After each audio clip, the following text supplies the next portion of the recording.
हाँ recording on कर दी, okay yes.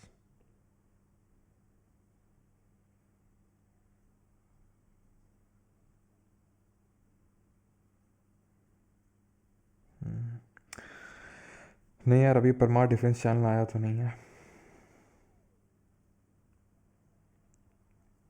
ठीक, तो स्टार्ट करते हैं। तो लाइफ प्रोसेस के हमने दो पार्ट्स पढ़ लिए थे, एक तो डाइजेस्टिव सिस्टम और दूसरा रेस्पिरेटरी सिस्टम, यानी किस तरह से डाइजेशन होता है और किस तरह से रेस्पिरेशन होता है, वो सारी चीज़ें हमने कर ली। और आज हम पढ़ेंगे सर्कुलेटरी सिस्टम और एक्सक्रीटरी सिस्टम, यानी कि हिंदी में अगर हम बोलें तो परिसंचरण तंत्र और उत्सर्जन तंत्र। ठीक है, अब इनको सिस्टम क्यों बोल रहे हैं आपको पता है, क्योंकि इसमें सिर्फ एक ऑर्गन नहीं बल्कि मल्टीपल ऑर्गन्स इन्वॉल्व होते हैं, इसलिए। ठीक, तो सर्कुलेटरी सिस्टम सबसे पहले स्टार्ट करते हैं। किसके सर्कुलेशन की बात कर रहे हैं? ब्लड के सर्कुलेशन की यहाँ पर बात करने वाले हम लोग। ब्लड के सर्कुलेशन की जब हम बात कर रहे हैं तो मैं आपको पहले ही बता दूं, यहाँ पर हम ब्लड के बारे में नहीं पढ़ने वाले हैं, क्योंकि हम पहले ही पढ़ चुके हैं। जब हम लोगों ने टिश्यू वाला चैप्टर, जो हमारा सेकंड चैप्टर था, तो उसमें कनेक्टिव टिश्यू जब मैं पढ़ा रहा था तो वहाँ पर हमने देखा था कि ब्लड और लिम्फ हमारे दो कनेक्टिव टिश्यूज़ होते हैं। तो वहीं पर मैंने आपको ब्लड के बारे में बताया था। आज जो हम पढ़ने वाले हैं पूरा सर्कुलेशन कैसे होता है ब्लड का वो पढ़ेंगे, प्लस ब्लड ग्रुप के बारे में पढ़ने वाले हैं। ठीक है, तो ये kind of special connective tissue है, फ्लूइड मैट्रिक्स होता है इसमें, जिसको प्लाज्मा बोलते हैं, and it is formed elements. ठीक है, तो प्लाज्मा क्या होता है वो सारी चीज़ें हम देख चुके हैं कि ब्लड का जो लिक्विड पार्ट होता है जो रफली 92 सॉरी 55 एक सेकेंड जो रफली 55% होता है पूरी हमारी ब्लड का, और इसमें 92% वाटर होता है और लगभग 8% आपके प्रोटीन्स एंड अदर सब्सटेंसेस होते हैं। ठीक है,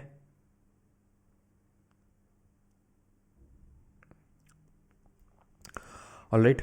लिम्फ के बारे में हमने पढ़ा था अभी एक सेकेंड।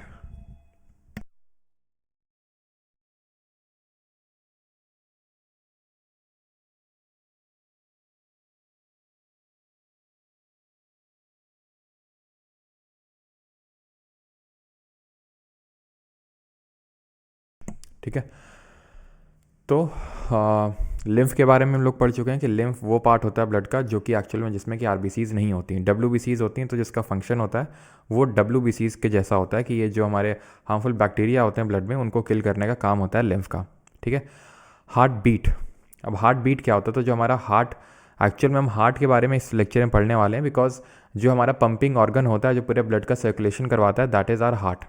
ठीक है, तो the rhythmic contraction and relaxation of the heart which includes one systole, ये सब अब छोड़ दो। ठीक है, ये सब छोड़ दो, हार्ट बीट वगैरह ये सब कुछ। ठीक है, अभी सिंपल आएंगे। सबसे पहले हम ये सब छोड़ के सबसे पहले हम पढ़ेंगे ह्यूमन हार्ट के बारे में, तब जो पीछे चीज़ें लिखी हुई हैं वो बाद में देखेंगे। तो ह्यूमन हार्ट की अगर बात करें तो चार चैम्बर्स में डिवाइडेड होता है। ठीक है, जैसे कि हमने जब एनिमल किंगडम वाला चैप्टर पढ़ रहे थे तो वहाँ पर हमने डिफरेंट, जैसे कि फिशेस हो गए, पक्षी हो गए, एम्फीबियंस यानी उभयचर हो गए, रेप्टाइल यानी सरीसृप हो गया, तो उनके हार्ट के चैम्बर पढ़े थे कि कितने चैम्बर में हार्ट डिवाइडेड होता है। जैसे फिशेस का दो चैम्बर में, रेप्टाइल और एम्फीबियंस का तीन तीन चैम्बर में होता है, और मैमल्स का चार चैम्बर में। एक सेकंड रुकेंगे।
चलिए, सॉरी फॉर द डिस्टर्बेंस।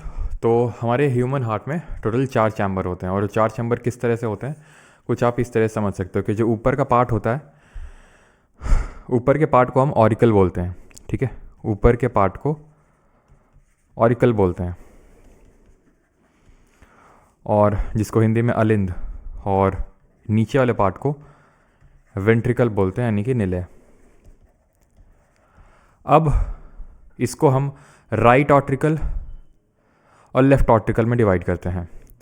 ये होता है हमारा लेफ्ट ऑरिकल, ये होता है हमारा राइट ऑर्टिकल, राइट ऑरिकल। ये होता है लेफ्ट वेंट्रिकल, और ये होता है राइट वेंट्रिकल। ध्यान से समझेंगे पूरे प्रोसेस को, रिपीट नहीं करने वाला हूँ मैं, ठीक है। रिपीट करने का मतलब ये है कि फिर से पूरे सारी चीज़ों को बताना, और उतने अच्छे से मैं फिर से उतना अच्छे से नहीं हो पाएगा जितने अच्छे से पहली बार होता है। तो ध्यान से अपना पूरा फोकस लगा के, है ना, कमेंट सेक्शन से ध्यान हटा के बिल्कुल। एसएससी ने स्कैम किया है, वो हम डिस्कस कर लेंगे बाद में, लेकिन अभी इस पे फोकस कर लेते हैं, ठीक है। चलो, तो लेफ्ट ऑरिकल, राइट ऑरिकल। अब अगर इसमें तुम्हें कन्फ्यूजन है कि इसको लेफ्ट क्यों लिख रहे हैं, राइट क्यों नहीं लिख रहे हैं, क्योंकि ये तो राइट लग रहा है, भाई आपको हार्ट के हिसाब से देखना है, अपने हिसाब से नहीं। हमारा तो ठीक है अभी, अगर आप स्क्रीन पे देख रहे हो तो ये चीज़ लेफ्ट है और ये चीज़ राइट है, ठीक है। ये चीज़ लेफ्ट है और ये चीज़ राइट है, लेकिन हमें हार्ट के हिसाब से देखना है। अगर आप हार्ट के हिसाब से देखेंगे तो ये चीज़ लेफ्ट निकल के आएगी और ये चीज़ राइट निकल के आएगी। क्लियर है? ये समझ में आ गया कि राइट ऑरिकल क्यों लिखा, left auricle, right ventricle, left ventricle. ये आप समझ लो कि ऊपर वाले को ऑरिकल बोलते हैं और नीचे वाले पार्ट को वेंट्रिकल बोलते हैं। क्लियर इतनी चीज़? अब होता क्या है, जैसे मैंने बताया ये ब्लड है, और ब्लड का ये सॉरी हार्ट है, और हार्ट के कितने होते हैं, 4 चैम्बर होते हैं। हार्ट के कितने चैम्बर होते हैं, 4 चैम्बर्स होते हैं। ये जो हार्ट के 4 चैम्बर्स हैं, इनका कुछ ना कुछ काम होता है। जैसे यहाँ पर आप देख पा रहे हो, ये हार्ट के टोटल 4 चैम्बर है, कुछ इस तरह से थोड़ा टिल्टेड टाइप होता है, ठीक है। जो आप इस तरह से बनाते हुए फिर देखते हो, है ना, ये तीर वीर लगा के, ऐसा नहीं होता है, ठीक है। वो कुछ इस शेप का होता है। जहाँ पर आप ये देख पा रहे हो, ये हमारा ये पहला चैम्बर है राइट ऑट्रियम, यहाँ पर आपको मिलेगा लेफ्ट ऑट्रियम, यहाँ पर मिलेगा राइट वेंट्रिकल, और यहाँ पर मिलेगा लेफ्ट वेंट्रिकल। क्लियर है? अब मैं आपको इसके थ्रू ना समझा के, जो यहाँ पर फिगर बना हुआ है, मैं इस पर्टिकुलर फिगर के थ्रू आपको समझाने वाला हूँ किस तरह से ब्लड आता है, किस तरह से सारी चीज़ें होती हैं, ठीक है। अब यहाँ पर आपको इसमें भी आप चैम्बर देख सकते हो, या तो चलो मैं पहले आपको इसी के थ्रू समझा देता हूँ जो यहाँ पर मैंने बनाया है, देन आपको वहाँ पर ज़्यादा समझ में आएगा फिगर के थ्रू, ठीक है। अब होता क्या है कि ब्लड, जो हमारा हार्ट होता है, ये पंपिंग ऑर्गन है, ये पंपिंग ऑर्गन है। ये क्या करता है, पंप करता है, किसको, ब्लड को। किस तरह के ब्लड को पंप करता है, ये ऑक्सीजनेटेड ब्लड को पंप करता है। ध्यान से समझना, ऑक्सीजनेटेड ब्लड को पंप करता है। ऑक्सीजनेटेड ब्लड का मतलब होता है वो ब्लड जिसमें कि ऑक्सीजन है, ऑक्सीजन की मात्रा है। तो ब्लड भी क्या 2 तरह के होते हैं क्या, बिल्कुल 2 तरह के होते हैं, ऑक्सीजनेटेड होता है और डीऑक्सीजनेटेड होता है। यानी कि वो ब्लड जिसमें ऑक्सीजन ना होके क्या है, कार्बन डाइऑक्साइड है, CO2 है। अब ये किस तरह से होता है, ये मैंने पिछले लेक्चर में रेस्पिरेशन में बताया था आपको, कि ब्लड क्या करता है, हर एक सेल तक लेके जाता है ऑक्सीजन को। क्यों? क्योंकि हर एक सेल के अंदर बैठा हुआ माइटोकॉन्ड्रिया, उसको करना होता है परफॉर्म रेस्पिरेशन। इनिशिएट तो रेस्पिरेशन साइटोप्लाज्म में ही हो जाता है, लेकिन मेन एनर्जी सोर्स किस, powerhouse of the cell किसको बोलते हैं, माइटोकॉन्ड्रिया को बोलते हैं। क्यों? क्योंकि वही एनर्जी बनाता है in the form of ATP, ठीक है। वही एनर्जी बनाता है in the form of ATP, that is adenosine triphosphate. और वो एनर्जी कैसे बनाता है, उसके एनर्जी बनाने के लिए फिर अगर हम बात करें न्यूट्रिएंट्स को ब्रेक करके एनर्जी बनाने के लिए उसको ऑक्सीजन की रिक्वायरमेंट होती है। तो ये जो ब्लड होता है, ये हर एक सेल तक, माइटोकॉन्ड्रिया तक ऑक्सीजन पहुंचाने का काम करता है। और इस रेस्पिरेशन के प्रोसेस के दौरान जो बाई प्रोडक्ट निकलता है, जो वेस्ट निकलता है, दैट इज CO2। एनर्जी तो बनती है in the form of ATP, लेकिन CO2 यानी कि जो कार्बन डाइऑक्साइड है वो निकलती है। तो वो कार्बन डाइऑक्साइड जो ब्लड में रहेगी, जो ब्लड कार्बन डाइऑक्साइड लेके आएगा, उसको बोलेंगे डीऑक्सीजनेटेड ब्लड। ये जो ऑक्सीजनेटेड ब्लड है, इसको कैरी करती हैं आर्टरी। कौन कैरी करेंगी, धमनी। और डीऑक्सीजनेटेड ब्लड को कौन कैरी करेंगे, वेन, यानी कि शिराएं। समझ में आ गया? यानी आर्टरी लेके जाएंगी हर एक सेल तक, हर एक सेल तक। एक्चुअली होता क्या, एक बड़ी सी आर्टरी होती है, अभी हम देखेंगे, बड़ी सी आर्टरी को बोलते हैं अरोटा या फिर ऑटा। ये छोटी छोटी छोटी छोटी आर्टरीज में बट जाती हैं, जिसको हम आर्टरी बोलते हैं, इन सिंपल आर्टरी। देन ये और छोटी छोटी आर्टरी में बट जाते हैं, इनको हम कैपिलरी बोलते हैं, और ये आपस में जुड़ी होती हैं छोटी छोटी वेन से। तो ये कैपिलरी नेटवर्क कहलाता है, जहाँ पे छोटी आर्टरी हैं पहुँचाएंगी हर एक सेल तक ब्लड। सीधा तो ऐसे पाइप तो लगा नहीं कि सीधा आर्टरी जाके वहीं घुस जाएगी सेल में। छोटी छोटी, बहुत छोटी छोटी आपको कैपिलरीज देखने को मिलेंगी जो हर एक सेल तक ऑक्सीजनेटेड ब्लड को पहुँचाएंगी।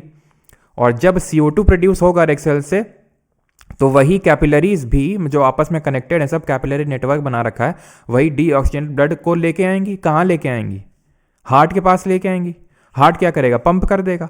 लेकिन यहाँ पर सोचने वाली बात है कि हार्ट के पास ऑक्सीजन आई कहाँ से? हार्ट के पास ऑक्सीजन आई कहाँ से? हार्ट ने ऑक्सीजनेटेड ब्लड को पंप कर दिया, उसके पास डीऑक्सीजनेटेड ब्लड आया। कोई क्या मशीन लगी है जिससे कि वो सीधे यहाँ से डीऑक्सीजनेटेड ब्लड डाला और वहाँ से ऑक्सीजनेटेड निकला? हार्ट के पास कोई मशीन नहीं है, ये काम लंग्स करते हैं। ये काम लंग्स का होता है। यहाँ पे वैसे यार मैं पिक्चर लगाई तो थी, ये है, ठीक है। तो हार्ट क्या करते हैं? हार्ट ये डीऑक्सीजनेटेड ब्लड को देते हैं। यहाँ पे बैठा हुआ है लंग्स। लंग्स में आपको पता है, वो हमने पिछले लेक्चर में पढ़ा था, होते हैं एल्वियोलाई, जहाँ पर एक्सचेंज ऑफ गैसेज होता है। CO2 आ जाता है अंदर, CO2 को हम एक्सेल कर देते हैं और O2 उसको डाल देता है, ठीक है। यहाँ पर भी वो कैपिलरी नेटवर्क बना हुआ है। तो ये जो डीऑक्सीजनेटेड ब्लड था, ये अब ऑक्सीजनेटेड ब्लड में कन्वर्ट हो गया, ठीक है। अब ये कौन सा चैम्बर में किस तरह का ब्लड आता है वो हम पढ़ेंगे, ठीक है। तो जो लेफ्ट साइड वाला आपको पार्ट दिख रहा है, ये लेफ्ट साइड वाला, यहाँ पे डीऑक्सीजनेटेड वाला ही आता है। कैसे? यहाँ पे लगी हुई है एक बड़ी सी, क्या यहाँ पे एक बड़ी सी लगी हुई है वेन। इस बड़ी सी वेन को बोलते हैं वेना कावा। इसको बोलते हैं वेना कावा, ठीक है। अब है क्या कि इसको मैं फिर से बनाऊंगा सो दैट कि थोड़ा प्रॉपर तरीके से समझा सकूं मैं आपको। तो ये जो वेना कावा है, ये एक्चुअल में एक अपने आप में तो है, लेकिन ये दो बड़ी बड़ी वेन्स से मिलके बना हुआ है। कैसे, वो जरा समझो। तो ये हमने अभी ड्रॉ किया था, ठीक है, इस तरह से। ये था हमारा, इसको मैं इन शॉर्ट अभी लिख दूं क्या? Right auricle. इसको मैं लिख दूं लेफ्ट ऑरिकल। इसको मैं लिख दूं राइट वेंट्रिकल, और इसको मैं लिख दूं लेफ्ट वेंट्रिकल। कोई प्रॉब्लम तो नहीं होगी, ठीक है। इन शॉर्ट मैंने लिख दिया है। अब यहाँ मैंने क्या बोला कि एक बड़ी सी क्या आ रही है? वेन आ रही है, ठीक है, जिसको बोलते हैं वेना कावा। ये कनेक्टेड है एक इससे थोड़ी सी छोटी, कुछ ज़्यादा मोटी हो गई है, ठीक है। ये जो है कनेक्टेड है इससे, इसको बोलते हैं सुपीरियर वेना कावा, इसको बोलते हैं इन्फीरियर वेना कावा, ठीक है। ये आपस में क्या करती हैं? मिल जाती हैं यहाँ पर। और क्या लाती हैं? ये लाती हैं, इसको बोलते हैं superior vena cava, superior vena cava. और ये क्या है? Inferior vena cava. इनका काम है डीऑक्सीजनेटेड ब्लड को लाना। अभी मैंने तुम्हें बताया था एक बड़ी सी आर्टरी होती है, इसको अरोटा बोलते हैं। वो छोटी छोटी आर्टरी में बढ़ती है और छोटी छोटी आर्टरी में। वैसे ही वेन्स के साथ भी है। ये सबसे बड़ी, आप ऐसे समझ लो, ये वेना कावा सबसे बड़ी वेन होती है। वेना कावा बढ़ती है superior vena cava, inferior vena cava. जो हमारे हार्ट के ऊपर वाला बॉडी का पार्ट होता है ना, ब्रेन हो गया, मुंह वगैरह हो गया, गला वगैरह हो गया, तो यहाँ की सेल्स से जो CO2 निकला है, जो कैपिलरीज लेके आई हैं, वो छोटी छोटी वेन्स में बदल गई होंगी, सॉरी बड़ी बड़ी वेन्स में। कैपिलरीज से थोड़ी बड़ी होती है वेन्स, वेन से थोड़ी और बड़ी होती है सुपीरियर वेना कावा और इन्फीरियर वेना कावा, और उससे बड़ी होती है वेना कावा, जो पूरा डीऑक्सीजनेटेड ब्लड लेके लाके पटक देगी कहाँ पे? राइट ऑरिकल में। तो यानी कि वेन्स का काम क्या हुआ? वेन्स का काम हुआ कि ये डीऑक्सीजनेटेड ब्लड को लेके आएंगी किसके पास? किसके पास लेके आएंगी? ये लेके आएंगी हार्ट के पास, फ्रॉम डिफरेंट बॉडी ऑर्गन्स। तो डिफरेंट बॉडी ऑर्गन्स जो अभी मैंने आपको बताया, दिमाग हो गया, मुंह हो गया, गला हो गया, तो यहाँ से सब पूरी कलेक्ट होके सुपीरियर वेना कावा में आ जाएंगी। और पैर, फीट, ये सब है ना, जो नीचे का हिस्सा है, उनसे सबसे वेन से कलेक्ट होकर इन्फीरियर वेना कावा के थ्रू सब राइट ऑरिकल में आ जाएगा। तो डीऑक्सीजनेटेड ब्लड आता है from different body parts to heart. Heart के पास आ गया। अब हार्ट के पास कहाँ पे आया? किस चैम्बर में? अब तुम सिर्फ हार्ट नहीं बोलोगे, तुम बोलोगे राइट ऑरिकल, तुम स्पेसिफिक बोलोगे। और यहाँ पे लगी हुई है क्या? यहाँ पे लगी हुई ट्राइकस्पिड वॉल्व। यहाँ पे लगी हुई है ट्राइकस्पिड वॉल्व, नहीं है वॉल्व है, वॉल्व, जैसे कि साइकिल के टायर में वॉल्व लगा होता है, ट्राइकस्पिड वॉल्व, जो सिर्फ एक साइड खुलता है। एक साइड खुलता है कि मतलब कि यहाँ से ब्लड गिरेगा राइट वेंट्रिकल में, अब ऊपर नहीं चढ़ पाएगा ये ब्लड। अब यहाँ से कहाँ जाएगा? यहाँ से जाएगा लंग्स के पास। क्यों जाएगा वो तुम्हें पता है, ऑक्सीजन लेने के लिए। तो यहाँ से कनेक्टेड होगा तुम्हारा एक बड़ा सा क्या, आर्टरी, बड़ा सा आर्टरी कनेक्टेड होगा। क्यों? क्योंकि भाई, चलो अभी बताऊंगा, ठीक है। अभी मैं आपको आर्टरी का काम क्या होता है। तो आर्टरी का काम होता है ब्लड को हार्ट से डिफरेंट बॉडी पार्ट्स में ले जाना, डिफरेंट बॉडी पार्ट्स में ले जाना। तो ये हार्ट है, हार्ट से कहां जा रहा है? लंग्स में। तो ये होगी पल्मोनरी आर्टरी। पल्मोनरी क्यों बोल रहे हैं? पल्मोनरी इसलिए बोल रहे हैं क्योंकि जब भी लंग्स की बात आती है, लंग्स की, तो पल्मोनरी शब्द का यूज करते हैं। Pulmonary is the word for lungs. जब किडनी की बात आएगी तो रीनल शब्द का यूज करेंगे। तो यहां पे बैठे हुए लंग्स, मान लो ये लंग्स हैं, ये लंग्स क्या करेंगे? लंग्स इस डीऑक्सीजनेटेड ब्लड से इसमें CO2 निकालेंगे, ऑक्सीजन डाल देंगे, जो छोटी छोटी कैपिलरी नेटवर्क हैं। एंड देन ये जो ऑक्सीजन युक्त ब्लड है, अब देखिए इसको मैंने डीऑक्सीजन ब्लड को पर्पल से ड्रॉ किया। मैं कोशिश कर रहा हूँ कि पर्पल या ब्लू कलर का यूज़ करूँ डीऑक्सीजनेटेड दिखाने के लिए, जैसे वेंस में मैंने लिखा, और रेड कलर का यूज़ करूँ ये ऑक्सीजनेटेड ब्लड का मतलब दिखाने के लिए, ठीक है। तो लेफ्ट ऑरिकल में आएगा ब्लड, ये पूरा आके कलेक्ट हो जाएगा। लेकिन ऑरिकल की वॉल्व्स इतनी मोटी नहीं होती हैं, पतली होती हैं। अगर आप यहाँ पे देखो थोड़ा सा, यहाँ पे तो नीचे की वॉल्स मोटी हैं, यानी कि वेंट्रिकल की जो वॉल्स हैं वो मोटी हैं और ऑरिकल की पतली हैं।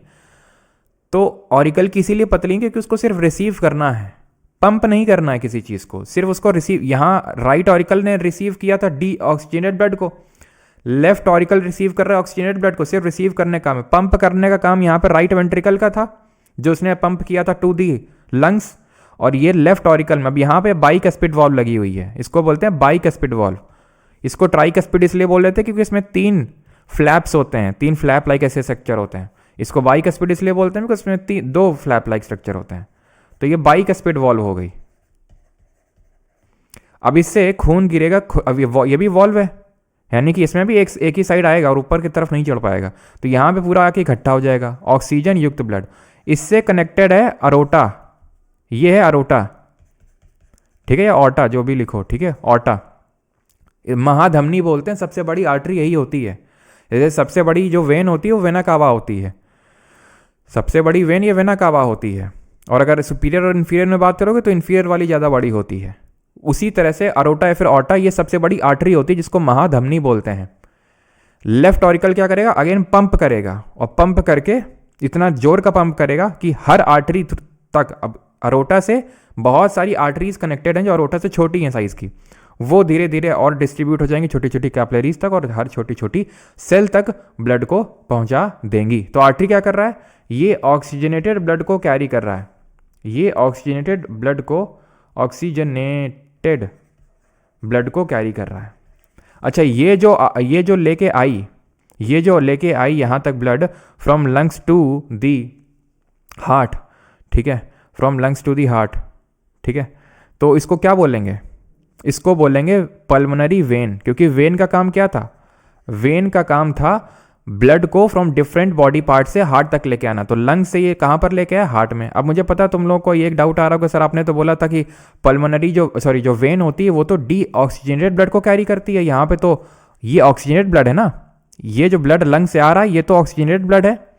और आप बोल रहे हैं कि आर्टरीज जो होती हैं ऑक्सीजनेटेड ब्लड को कैरी करती हैं, लेकिन ये वाली आर्टरी तो डीऑक्सीजनेटेड लेके जा रही है। बिल्कुल बात सही है। क्यों? क्योंकि ये वाला ब्लड जो है किसी नॉर्मल इंसान के पास नहीं जा रहा, नॉर्मल ऑर्गन के पास नहीं जा रहा, ये लंग्स के पास जा रहा है, जिसका काम ही है ब्लड प्योरिफिकेशन का। तो या तो आप इसको एक्सेप्शन के तौर पे याद कर लो, अपवाद के तौर पे, कि भाई सारी वेन्स जो हैं वो डीऑक्सीजनेटेड ब्लड को कैरी करती हैं, लेकिन पल्मोनरी वेन एक ऐसी वेन है जो ऑक्सीजनेटेड ब्लड को कैरी करती है। और आर्टरीज जो ऑक्सीजनेटेड ब्लड को कैरी करती हैं, लेकिन पल्मोनरी आर्टरी एक ऐसी आर्टरी है जो कि डीऑक्सीजनेटेड ब्लड को कैरी करती है। जैसे यहाँ पर पल्मोनरी आर्टरी को हिंदी में बोलते हैं फुफ्फुसीय धमनी, और पल्मोनरी वेन को बोलते हैं फुफ्फुसीय शिरा। यहाँ तक किसी को डाउट हो तो बताओ, फिर आगे की चीज़ें आपको बताएं।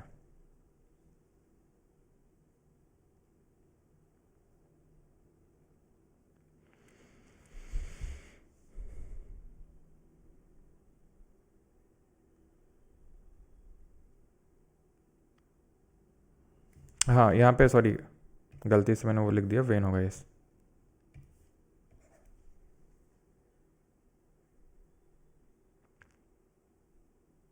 क्लियर है? No doubt, okay.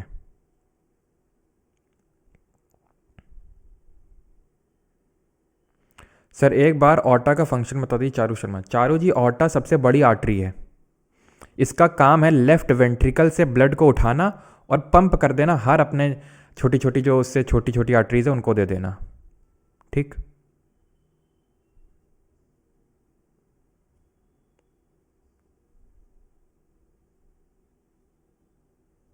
Once more बेटा, यहाँ कोई शो नहीं चल रहा है, वंस मोर है ना, उसको पीछे करो और फिर से देखो। अब यहाँ पर मैं इसके थ्रू आपको समझा देता हूँ कि किस तरह से हुई सारी चीज़ें। ठीक है, तो यहाँ पर आप देख रहे हैं इन्फीरियर वेना कावा, यहाँ पर आप देख रहे हैं सुपीरियर वेना कावा।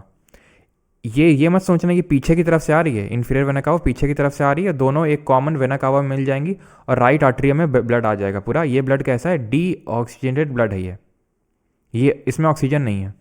ये वॉल्व है, ट्राइकस्पिड वॉल्व खुला राइट वेंट्रिकल में, ये एक राइट वेंट्रिकल वाले चैम्बर, ये चैम्बर से कनेक्टेड है, ये पल्मोनरी आर्टरी, ये लेके जाएगी लंग्स के पास। लंग्स क्या करेंगे? पल्मोनरी वेन के थ्रू लेफ्ट आर्टरियम में भेज देंगे, और जब लेफ्ट आर्टरियम में भेज देंगे तो यहाँ पर लगी हुई है बाइकस्पिड वॉल्व, ठीक है, जिसको हम मित्रल वॉल्व भी बोल रहे हैं। एंड देन इसके बाद ये यहाँ से वॉल्व खुलेगी, यहाँ पर ऑक्सीजन युक्त ब्लड आ जाएगा। देन ये जो आपको दिख रही है ये है ऑर्टा, ये ब्लड को पंप करेगी चारों दिशाओं में, देख रहे हो? ये ऑर्टा सबसे बड़ी आर्टरी होती है। अब होता क्या है कि जब हमारा ब्लड, जो हमारा हार्ट है वो कॉन्ट्रैक्ट करता है, तो कॉन्ट्रैक्ट जब करता है तो उसको हम बोलते हैं सिस्टोल। सब पीछे लिखा हुआ है वैसे तो, लेकिन मैं यहाँ पे लिख देता हूँ सिस्टोल। और जब रिलैक्स करता है तो डायस्टोल। अच्छा, जब कंप्रेस करता होगा तो आप समझ सकते हो कि जब वो कंप्रेस करता होगा तो राइट वेंट्रिकल और लेफ्ट वेंट्रिकल अपना काम करते होंगे धक से ब्लड को पहुंचाने के लिए पल्मोनरी आर्टरी, जिसको आप धक धक बोलते हो, लेकिन धक धक नहीं, वो पीछे देखा ना लब डब होता है, लब डब ये साउंड होता है हार्ट का। तो राइट वेंट्रिक दोनों जब ब्लड हमारा हार्ट हमारा कॉन्ट्रैक्ट करेगा तो ब्लड पंप होगा आउट फ्रॉम दी हार्ट, तो खाली हो जाएगा पूरा हार्ट, ठीक है, डीऑक्सीजनेट ऑक्सीजनेट सब चला जाएगा। जब रिलैक्स होगा तो रिलैक्स वाली फेज को बोलते हैं डायस्टोल। डायस्टोल का मतलब है वो ब्लड को रिसीव कर रहा है हार्ट इन वेना कावा से, पल्मोनरी वेन से, जो लंग से ऑक्सीजन ब्लड आ रहा है। तो जब रिलैक्स करेगा तो भरा होगा ब्लड इसमें, किसमें? हार्ट में। और जब ये कॉन्ट्रैक्ट करेगा तो पूरा खाली हो चुका होगा, क्योंकि उसने ब्लड को फेंक दिया है। जब ये सिस्टोल होता है तो सिस्टोल कितना प्रेशर होता है हार्ट का? 120 mm ऑफ Hg, ठीक है। अगर इससे ऊपर है तो उसको हाई बीपी बोलते हैं, और डायस्टोल के टाइम पे 80 mm ऑफ Hg, ठीक, रिलैक्स के टाइम पे। अब जब वो कॉन्ट्रैक्ट कर रहा है, तो जब हम सिस्टोल की बात करते हैं ना, सिस्टोल या डायस्टोल, तो मेनली हमारे वेंट्रिकल्स काम करते हैं, वेंट्रिकल। तो ये ventricular contraction and ventricular relaxation होता है, क्योंकि अभी मैंने बताया वेंट्रिकल को तो ही पंप करना पड़ रहा है, वेंट्रिकल को एक लंग्स को भी पंप कर रहा है डी ऑक्सीजन ब्लड को, और लेफ्ट वेंट्रिकल पंप कर रहा है ऑक्सीजनेटेड ब्लड को फ्रॉम थ्रू ऑर्टा। तो जब हम बात करते हैं कॉन्ट्रैक्शन रिलैक्सेशन की, तो हम वेंट्रिकुलर कॉन्ट्रैक्शन और वेंट्रिकुलर रिलैक्सेशन की बात करते हैं।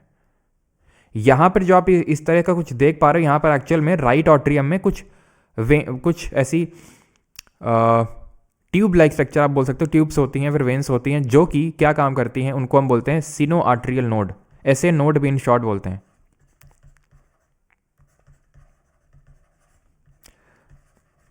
ये जो सिस्टोल और डायस्टोल में बता रहा हूँ, तो इसके लिए इलेक्ट्रिकल इम्पल्सेस की ज़रूरत होती हैं। इलेक्ट्रिकल इम्पल्सेस, जैसे फॉर एग्जांपल जब आपने देखा होगा किसी को अगर हार्ट अटैक आता है, तो आपने देखा होगा कुछ ऐसे इलेक्ट्रिक शॉक्स दिए जाते हैं हार्ट में। उसका पीछे का रीज़न यही होता है कि उस सिनो आर्ट्रियल नोड का वो मेन काम होता है कि वो इलेक्ट्रिकल इम्पल्सेस देता है कि भाई हार्ट सही से बीट करे, अजीब तरीके से बीट ना करने लगे, बहुत ज़्यादा भी नहीं बहुत कम भी नहीं, तो अजीब तरह से जब बीट होता है तो तभी उसी टाइम कार्डियक अरेस्ट आता है, ठीक है। तो उसी को ठीक करने के लिए जो आप सुनते हैं CPR, ठीक है, CPR दिया जाता है जब कार्डियक अरेस्ट आता है, क्योंकि सिनो आर्ट्रियल नोड ढंग से फंक्शन नहीं कर पा रहा है या फिर उसको इलेक्ट्रिकल इम्पल्सेस ढंग से नहीं भेज पा रहा है। तो सिनो आर्ट्रियल नोड कहाँ पर लोकेटेड है? ये राइट आर्ट्रियम में लोकेटेड है, इलेक्ट्रिकल इम्पल्सेस भेजने का काम होता है। आपने सुना होगा कि अगर किसी का हार्ट फेलियर हो जाता है तो उसके बाद पेस मेकर चढ़ता है। पेस मेकर एक्चुअल में उसका काम ब्लड को पंप ना करके ब्लड की पंपिंग में हेल्प करना होता है। जो काम सिनो आर्ट्रियल नोड का होता है वही काम पेस मेकर का होता है कि वो इलेक्ट्रिकल इम्पल्सेस भेजता रहता है ठीक टाइम पे, या फिर अगर मान लो इरेगुलर बीटिंग हो गई हार्ट ही किसी टाइम पे तो पेस मेकर झटका मार के उसको ठीक कर देता है और अपने आप ही वो ठीक हो जाता है ना, अगर हार्ट अटैक कार्डियक अरेस्ट आ रहा होता है तो। अब वो मुझे पता है क्या डाउट आएगा बिना कमेंट में देखे कि sir how it is different from the how cardiac arrest is different from the heart attack. दोनों अलग होते हैं। वैसे तो हार्ट फेलियर के मल्टीपल रीजंस हो सकते हैं, तकरीबन मुख्य 6 से 7 रीजंस होते हैं, लेकिन एक जो हार्ट अटैक वाला रीज़न होता है वो होता है कि यहाँ पर जो हार्ट के ऊपर भी छोटी छोटी छोटी छोटी आपकी नसें आती हैं। वो कौन सी नसें होती हैं? जो खुद ब्लड को ही ब्लड मतलब खुद हार्ट को ही ब्लड दे रही हैं। भाई हार्ट को भी फंक्शन करने के लिए तो ब्लड चाहिए, तो उनको बोलते हैं हम कोरोनरी आर्टरीज। ऐसी आर्टरी जो ब्लड को ब्लड सप्लाई कर रही हैं, ब्लड को भी तो काम करना है, ठीक है। तो कोरोनरी आर्टरी बोलते हैं ऐसी आर्टरी को जो ब्लड हार्ट को ब्लड सप्लाई करती हैं हार्ट की फंक्शनिंग के लिए, तो उनको बोलते हैं कोरोनरी आर्टरी। जब इस आर्टरी में ब्लॉकेज हो जाता है तो उसकी वजह से आता है हार्ट अटैक, ठीक है। तो ये सारी चीज़ें होती हैं। एंड ये पेरिकार्डियम होती है जो आउटर मेम्ब्रेन होती है, आउटर मेम्ब्रेन होती है हमारे हार्ट की, तो इसको बोलते हैं पेरिकार्डियम। जैसे कि प्लूरा देखी थी लंग्स में, वैसे यहाँ पर होती है पेरिकार्डियम। क्लियर है इतनी चीज़?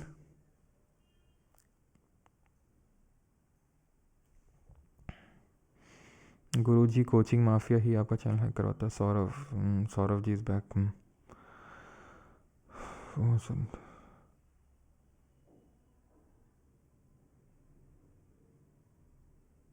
एंजियोप्लास्टी में क्या होता है कि अगर जैसे ये कोरोनरी आर्टरी ब्लॉक हो जाती है तो इस तरह का कुछ, मुझे नाम याद नहीं आ रहा, वो डाला जाता है जिससे कि वो ब्लॉकेज को प्रिवेंट किया जाता है। हाँ, उसमें भी फर्दर ब्लॉकेज हो सकते हैं आगे जाके, लेकिन फॉर द टाइम बिंग वो जो ब्लॉकेज है उसको हटा के ये पंप डाल दिया जाता है उसमें।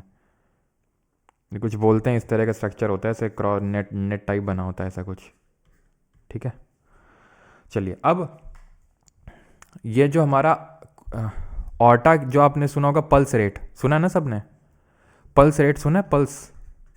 पल्स रेट का मतलब होता है how many times heart beating per minute, heart beat per minute, ठीक है।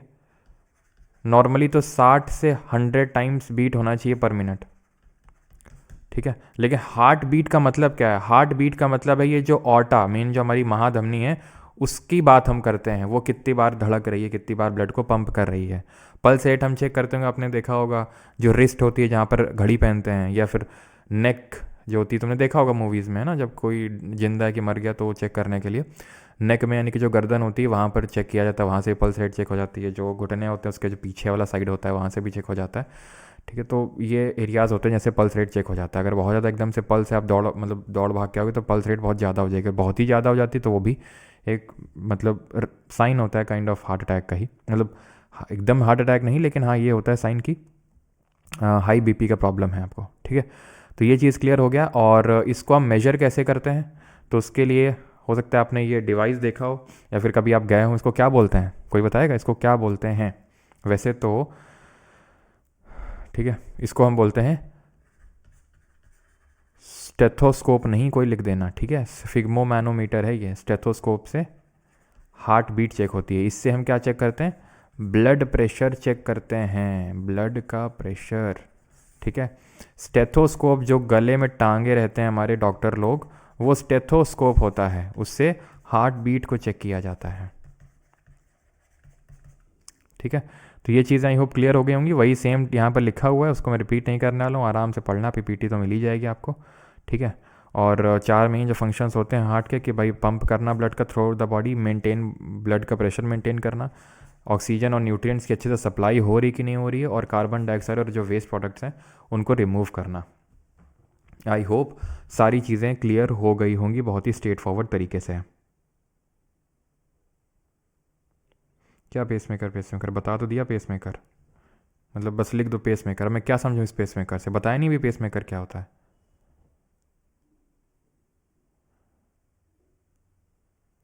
पीपीटी प्राइवेट टेलीग्राम ग्रुप पे मिलती है।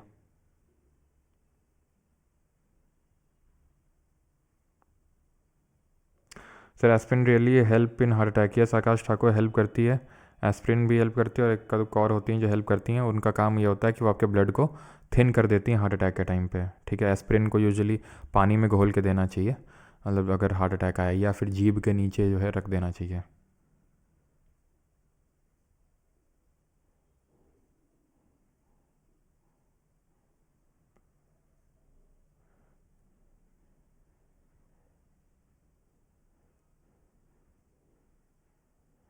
सर मैंने 1,500 रुपये।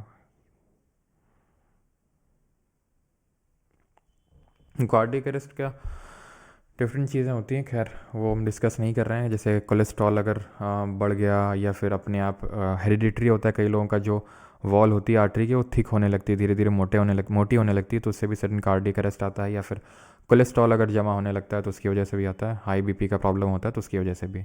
ठीक है, चलिए तो अभी आते हैं हम यहाँ पर, ये सारी चीज़ों को एक बार रिवाइज कर लेते हैं। ठीक है, कि कार्डियक आउटपुट क्या होता है।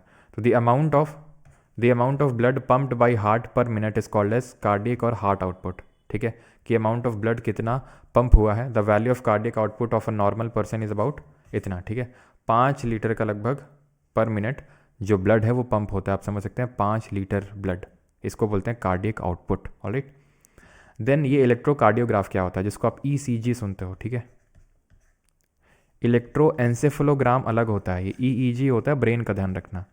ये जो बात कर रहे हैं ये ईसीजी है। ये आपके हार्ट बीटिंग को जो है इस फॉर्म में रिकॉर्ड करता है, ग्राफ में प्लॉट किया जाता है। तो the machine use to record cardiogram. तो अगर आपका मतलब जिन लोगों का हार्ट बीट करता है तो ये इस तरह से आता है, जिन लोगों का हार्ट मतलब फंक्शन करना बंद कर दिया है, तो जो लोग डेड हो चुके हैं, तो एकदम वो पूरा एकदम स्ट्रेट लाइन हो जाता है। ठीक है, तो एक्चुअली ऐसा नहीं है कि एकदम स्ट्रेट लाइन और ऐसे ऐसे, मतलब ऐसे ऐसे भी है तो ठीक है, नहीं। इससे चेक किया जाता है कि आपका जो हार्ट है वो नॉर्मल तरीके से बीट कर रहा है कि नहीं, इरेगुलर तरीके से तो बीट नहीं कर रहा है। ऐसा तो नहीं कि जो इम्पल्सेस जो भेजता है, इलेक्ट्रिकल इम्पल्सेस जो ऐसे नोड होता है सिनोआर्टियल नोड, वो ढंग से नहीं भेज रहा हो, तो वो भी इसमें रिकॉर्ड हो जाता है। वो डॉक्टर ही उसको ऑब्जर्व कर पाते हैं उस ग्राफ को ढंग से कि इरेगुलर बीटिंग तो नहीं हो रही है हार्ट की। क्लियर है। हम आरबीसीज़ के बारे में पढ़ चुके हैं, इनको इराइथ्रोसाइट बोलते हैं, सारी चीज़ें आप पढ़ सकते हैं। ये नॉन न्यूक्लिएटेड होते हैं, अपनी मैच्योर स्टेज में सबसे ज़्यादा आपके पाए जाते हैं। किस शेप के होते हैं, तो बाई कॉनकेव डिस्क शेप के होते हैं। 120 दिन का टाइम पीरियड होता है, बोन मैरो में बनते हैं। ख़त्म कहाँ पे होते हैं, तो एक ऑर्गन होता है जिसको लिम्फॉइड ऑर्गन बोलते हैं, बीन शेप का होता है, इसको स्प्लीन या फिर स्प्लीहा बोलते हैं। तो वहाँ पे जाके ये ख़त्म हो जाते हैं, डेड हो जाते हैं। ल्यूकोसाइट की अगर बात करें तो ये वाइट ब्लड सेल के नाम से जाने, मतलब वाइट ब्लड सेल्स होती हैं हमारे, इनको ल्यूकोसाइट्स ही बोलते हैं। और इनके डिफरेंट टाइप होते हैं, मोनोसाइट, लिम्फोसाइट, इओसिनोफिल, बैसोफिल, ये सब इसके न्यूट्रोफिल टाइप होते हैं। प्लेटलेट जिनको थ्रोम्बोसाइट भी बोलते हैं यहाँ पे, और ये भी बोन मैरो में बनते हैं आरबीसी और डब्ल्यूबीसी की तरह, और इनका काम होता है ब्लड की क्लॉटिंग का, है ना। ये सारी चीज़ें हम सब कुछ पहले ही पढ़ चुके हैं। लिम्फ ये कलरलेस फ्लूइड होता है क्योंकि इसमें आरबीसीज आपको देखने को नहीं मिलते हैं, इसका वही काम होता है जो कि हमारा डब्ल्यूबीसीज का काम होता है। ठीक है, एंड अब हम यहाँ पर पढ़ने वाले हैं इन शॉर्ट ब्लड ग्रुप के बारे में। बहुत ज़्यादा क्वेश्चन तो इस टॉपिक से आपके नहीं बनते हैं जो आपका ब्लड ग्रुप वाला टॉपिक है, लेकिन कुछ तो क्वेश्चन बन ही जाते हैं। और एक चीज़ आगे बढ़ने से पहले, कि जो अभी हम लोगों ने ब्लड सर्कुलेशन पढ़ा है ना, तो जो हमने ब्लड सर्कुलेशन पढ़ा, इसकी डिस्कवरी किसने करी थी, तो it was discovered by William Harvey. ठीक है, तो विलियम हार्वे ने इसकी डिस्कवरी करी थी। इसी तरह से जब हम ब्लड ग्रुप के बारे में पढ़ने जा रहे हैं, इसकी डिस्कवरी किसने करी थी। ठीक है, तो यहाँ पर इसकी डिस्कवरी करी थी कार्ल लैंडस्टीनर ने। ठीक है, कार्ल लैंडस्टीनर ने इसकी डिस्कवरी करी थी। अब ब्लड ग्रुप होता क्या है ना, आप में से काफ़ी लोग होंगे जिनको अपना ब्लड ग्रुप ही नहीं पता हो। कितने लोग हैं जिनको अभी अपना ब्लड ग्रुप ही नहीं पता है कि उनका ब्लड ग्रुप क्या है। तो ब्लड ग्रुप कैसे पता लगाते हैं, तो ब्लड ग्रुप बड़ा आसान होता है पता लगाना। जैसे आपका ब्लड निकाला जाता है, उसमें आरबीसीज को देखा जाता है। तो आरबीसीज हमारी बाइकॉनकेव डिस्क शेप की होती हैं, उसके आसपास कुछ ना कुछ एंटीजन अटैच्ड होते हैं, उसके। अच्छा, ओ नेगेटिव तो यार काफ़ी रेयर होता है। मेरा तो बी पॉजिटिव ठीक है, बी पॉजिटिव है।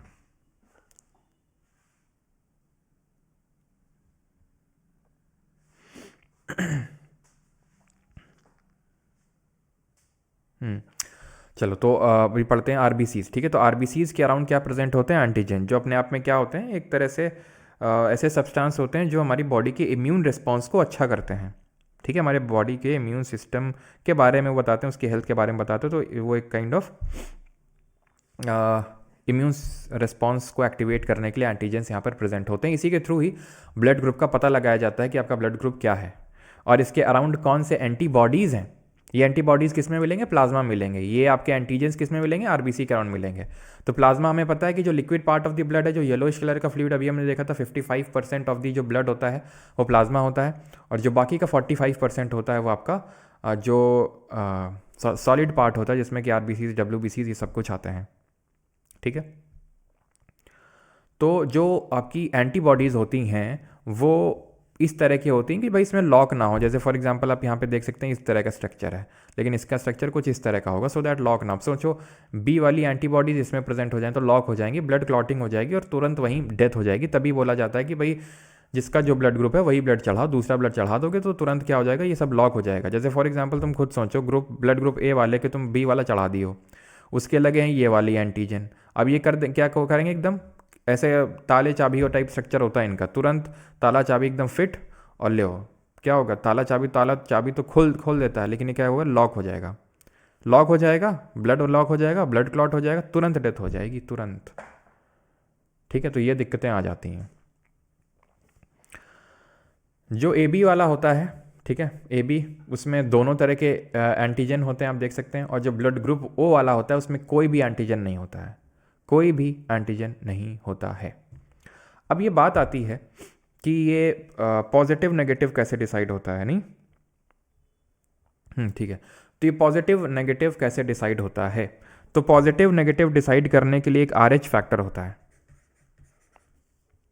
सर सिस्टोल डायस्टोल बता तो दिया यार।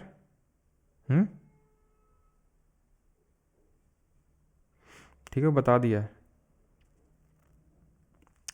तो ये एक आरएच फैक्टर होता है, जिसको आरएच फैक्टर क्यों बोलते हैं? क्योंकि एक मंकी था, ठीक है, एक बंदर था जिसको बोलते हैं रीसस। ठीक है, उस रीसस मंकी में ये आरएच फैक्टर देखा गया, एक अलग तरह का फैक्टर। ठीक है, तो जिनमें वो फैक्टर होता है उसको हम प्लस बोल देते हैं, आरएच पॉजिटिव वो प्रोटीन है। जिसमें वो नहीं है तो उसको हम आरएच नेगेटिव। तो यहीं से हमारे ब्लड ग्रुप्स आए, A positive A negative, B positive B negative, A B positive A B negative, और ओ पॉजिटिव ओ नेगेटिव। तो यहाँ से क्वेश्चन ये बनता है कि किसको हम यूनिवर्सल डोनर बोलते हैं, यानी कि सर्वदाता, यानी कि वो किसी को भी ब्लड दे सकता है, किसी भी ब्लड ग्रुप वाले को दे सकता है। और यूनिवर्सल एक्सेप्टर बोलते हैं, जो किसी से भी ले सकता है। तो आप खुद ही सोचो कौन होगा वो, आप खुद गेस करके देखो कौन होगा जो किसी को भी दे सकता है और जो किसी से भी ले सकता है। जल्दी से बताइए। यूनिवर्सल डोनर और यूनिवर्सल एक्सेप्टर, जल्दी से। हम्म।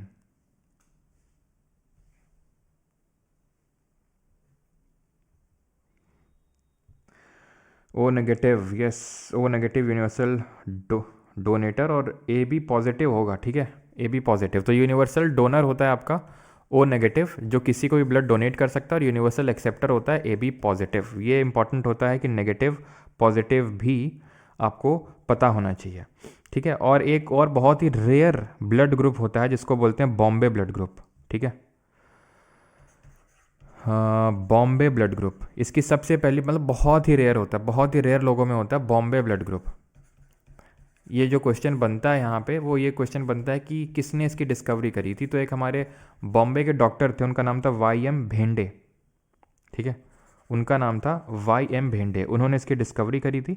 और इसको बॉम्बे ब्लड ग्रुप बोलते हैं बिकॉज इसकी सबसे पहले जो डिस्कवरी हुई थी, या फिर सबसे पहले जो ब्लड ग्रुप मिला था वो बॉम्बे में मिला था, इसलिए इसको हम बॉम्बे ब्लड ग्रुप बोलते हैं। ठीक है, ज़्यादा क्वेश्चन नहीं बनते, मेन इससे यही क्वेश्चन बनता है यूनिवर्सल डोनर किसको बोलते हैं, एक्सेप्टर किसको बोलते हैं। बाकी तो इससे ज़्यादा इससे क्वेश्चन नहीं बनते। और ये ध्यान रखना किसने डिस्कवरी करी थी, कार्ल लैंडस्टीनर ने करी थी इसकी। ठीक है, और वाई.एम. भेंडे ने इसकी डिस्कवरी कब करी थी बॉम्बे ब्लड ग्रुप की? 1952 में जो है डिस्कवरी करी गई थी बॉम्बे ब्लड ग्रुप की। ये भी कभी कभी पूछ लेता है भाई वाई.एम. भेंडे। ठीक है, अब हम आएंगे अपने अगले सिस्टम में, दैट इज़ एक्सक्रीटरी सिस्टम, उत्सर्जी तंत्र इसको बोलते हैं। तो खाना खाया, डाइजेशन, ठीक है, उसको पचाया, उसको यूज़ किया, उससे एनर्जी बनाई, रेस्पिरेशन, ब्लड को सर्कुलेट करवाया, सर्कुलेटरी सिस्टम। अब जो वेस्ट मटेरियल है उसको हम बाहर निकालेंगे, उसको बोलते हैं एक्सक्रीटरी सिस्टम, उत्सर्जी तंत्र, जिससे हम अपनी बॉडी के वेस्ट को बाहर निकालेंगे। जिस तरह की डाइजेस्टिव सिस्टम में हमारा मेन ऑर्गन क्या था, तो मेन ऑर्गन अगर हम देखें तो स्टमक, स्मॉल इंटेस्टाइन थे। फिर हमने बात करी थी रेस्पिरेशन की, तो उसमें हमारा मेन ऑर्गन क्या था, लंग्स थे रेस्पिरेटरी सिस्टम में। सर्कुलेटरी सिस्टम में हार्ट था। उसी तरह एक्सक्रीटरी सिस्टम में किडनी होती हैं, ठीक है, main organ, not the only organ, because और भी ऑर्गन इन्वॉल्व होते हैं एक्सक्रीशन में। यहाँ तक कि जो हमारी स्किन होती है, त्वचा होती है, वो भी एक्सक्रीशन में इन्वॉल्व होती है। वो भी तो एक्सेस वाटर और ये जो सॉल्ट निकालती है गर्मी के टाइम पे, जो हम स्वेटिंग करते हैं, तो वो क्या है, body's system of excreting the waste. वो वेस्ट को जो निकालती है हमारी बॉडी से, वो एक्चुअल में वो जो हम जो मतलब स्वेटिंग करते हैं, तो वो क्या होता है, उससे हमारा वेस्ट ही तो निकलता है बॉडी का। तो वो भी एक है। लिवर भी इसमें काम करता है, लिवर भी इसमें काम करता है। कैसे काम करता है वो भी हम अभी देखेंगे, लेकिन मेन जो ऑर्गन यहाँ पर काम करता है वो हमारा किडनी करता है। तो पहले हम किडनी की फंक्शनिंग समझेंगे कि किस तरह से किडनी ब्लड से सॉलिड वेस्ट को निकालती है। ध्यान रखना, ब्लड को प्योरीफाई नहीं करती है। ब्लड को प्योरीफाई करने का काम तो लंग्स का ही होता है कि वो डीऑक्सीजनेटेड ब्लड को ऑक्सीजनेटेड ब्लड में कन्वर्ट कर रहा है। प्योरीफिकेशन का काम तो उसी का होगा। लेकिन यहाँ पर जो किडनी का काम है, फंक्शन है, कि वो सॉलिड वेस्ट को बाहर निकाल देते हैं पेशाब के रास्ते, ठीक है, यूरिनेशन के थ्रू उसको हम निकाल देते हैं। अब वो होता कैसे, वो थोड़ा सा हम समझ लेते हैं, ठीक है। तो ये होता कुछ इस तरह से है। अभी मैंने आपको बताया कि जो आर्टरी होती है वो ऑक्सीजनेटेड ब्लड को लेके आती है। तो यहाँ से ये बड़ी सी जो हमारी आर्टरी है, ऑर्टा के थ्रू जो आई है, ये डिस्ट्रीब्यूट हो जाएगी, ये ऑर्टा डिस्ट्रीब्यूट हो जाएगी, लेफ्ट वाली किडनी और राइट किडनी। आई होप सभी को पता होगा, दो किडनी होती है हमारे पास, और जो राइट किडनी होती है वो स्लाइटली लोअर होती है। राइट किडनी थोड़ी सी नीचे होती है। क्यों होती है, जल्दी से बताएंगे। राइट किडनी लोअर होती है, थोड़ी सी लो होती है। क्यों होती होगी लो? तो ये ध्यान रखना है, बीन शेप की होती है, जैसे कि हमारा बीन होता है, जैसे राजमा होता है। तो राइट किडनी लो होती है बिकॉज इसको लिवर को पोजीशन देनी होती है। लिवर भी आपको पता है ना, right side of part of abdomen में होता है। और ध्यान रखना, ये बताओ डॉर्सल साइड में होंगी कि वेंट्रल साइड में? डॉर्सल का मतलब पीछे, वेंट्रल का मतलब आगे। तो हार्ट तो हमारा वेंट्रल साइड में होता है, आगे की साइड होता है, लेकिन किडनी पीछे की साइड होती है, यानी कि डॉर्सली लोकेटेड होती है, डॉर्सल साइड में, ठीक है, लोकेटेड ऑन डॉर्सल साइड। अब तुम्हें लगता होगा किडनी काफ़ी बड़ी है, लेकिन इनका लेंथ देख लो कितना है, मात्र 10 से 12 सेंटीमीटर। 15 सेंटीमीटर की वो नटराज की स्केल यूज़ करते थे, जिसको हम पटरी बोलते थे। जब पढ़ते थे एक बार ऐसे बोल दिए थे, पटरी सर जी, पटरी है नहीं, पटरी बोल दिया था, पटरी बोल दिया था, डांडी बोल दिया था, डांडी भी बोलते थे, पटरी बोलते थे। मास्टर जी मौज ले लिए उस दिन हमारी, ठीक है। खैर हमने फिर रोके नहीं, हम उस दिन से फिर पहले तो उसका भी स्केल बोल भी देते थे, लेकिन फिर से हम पटरी बोलते थे उसको, पटरी और डांडी। 5 से 7 सेंटीमीटर की इसकी विड्थ होती है, चौड़ाई होती है, तो बहुत मतलब ऐसे छोटी होती है, और 2 से 3 सेंटीमीटर ही थिक होती है, ठीक है। तो ये ऑक्सीजन युक्त तो ब्लड आ गया, किडनी को लेना देना ऑक्सीजन से है ही नहीं। अब ऐसा मत समझना कि ऑक्सीजन से भरा ब्लड है तो वो काफ़ी अच्छा ब्लड होगा। वेस्ट होता है भाई, इसमें वेस्ट होता है। यहाँ तक कि ये जो नीला नीला दिख रहा है, ये नीला क्यों दिखाया गया है यहाँ पे, ये दिखाने के लिए कि इससे डीऑक्सीजनेटेड ब्लड कैरी हो रहा है। लेकिन तुम्हें बता दूं कि ये साफ ब्लड है, इसमें CO2 तो मतलब इसमें O2 तो नहीं है, वो बात तो ठीक है, लेकिन इसमें सॉलिड वेस्ट नहीं है। क्यों नहीं है, कहाँ गया, वो भी तो पढ़ते हैं। तो ये जो ऑक्सीजनेटेड ब्लड आया इसके थ्रू, ये दोनों किडनी में चला जाएगा। Left right renal artery right side की किडनी, और left renal artery left side की किडनी में। जब अंदर जाएगा तो क्या होगा, हर किडनी के अंदर मिलियंस ऑफ नेफ्रॉन होते हैं। हर किडनी के अंदर मिलियंस ऑफ नेफ्रॉन होते हैं, जो बेसिक यूनिट होती है हमारी किडनी की। बेसिक यूनिट क्या होती है, कोई भी सेल होती है, तो नेफ्रॉन क्या है, सेल है एक तरह की। आप ये समझ सकते हो, जैसे कि न्यूरॉन थी हमारी बेसिक यूनिट नर्वस सिस्टम की, तंत्रिका तंत्र की। न्यूरॉन का स्ट्रक्चर पढ़ा था कि इलॉन्गेटेड टाइप स्ट्रक्चर होता है, डेंड्राइट होता है ना, साइटन होता है, यानी सेल बॉडी, देन एक्सन होता है, देन नर्व एंडिंग होती है, फिर एक्सन टर्मिनल बोलते हैं उसको, सारी चीज़ें पढ़ी थी। वैसे ही नेफ्रॉन के बारे में पढ़ने वाले हैं। नेफ्रॉन किडनी का स्पेशलाइज सेल होता है, जो कि स्पेशल तरीके से क्या करता है, ब्लड से वेस्ट मटेरियल निकालता है। हम ब्लड को प्योरीफाई नहीं बोल रहे हैं, हम बोल रहे हैं कि ब्लड से वेस्ट मटेरियल को निकालता है। इसीलिए आप सुनते होंगे कि जो किडनी का डॉक्टर है उसको नेफ्रोलॉजिस्ट बोला जाता है। अब ये किस तरह का स्ट्रक्चर होता है, तो कुछ इस तरह का स्ट्रक्चर होता है नेफ्रॉन का। इसमें दो मेन पार्ट होते हैं, ये बोमैन्स कैप्सूल कहलाता है और एक ये ट्यूब लगी होती है। दो मेन स्ट्रक्चर होते हैं, बोमैन कैप्सूल और ये ट्यूब। बोमैन कैप्सूल के ऊपर ये कैपिलरी नेटवर्क होता है। कैपिलरी जानते हो, जहां आर्टरी और वेन मिलते हैं। तो ये कैपिलरी नेटवर्क यहां पर लगा हुआ है, इसको बोलते हैं ग्लोमेरुलस। क्या बोलते हैं इसको? ग्लोमेरुलस बोलते हैं, ये जो पूरा नेटवर्क है। तो ये जो रीनल आर्टरी के थ्रू जो ये लाल लाल ब्लड का मतलब है ऑक्सीजनेटेड ब्लड, जो सीधा आर्टा के थ्रू छोटी आर्टरी बन के यहां पर आ रहा है। अब क्या होगा यहां पे होगा अल्ट्रा फिल्ट्रेशन। अल्ट्रा फिल्ट्रेशन वो टेक्निक है जिसके थ्रू ये नेफ्रॉन का जो स्ट्रक्चर है ये क्या करेगा, बड़े बड़े पार्टिकल को छोड़ के छोटे वालों को निकाल के आगे भेज देगा। आरबीसी जैसे बड़े होते हैं तो आरबीसी को बेचारा नहीं निकाल पाएगा, आगे भेज देगा।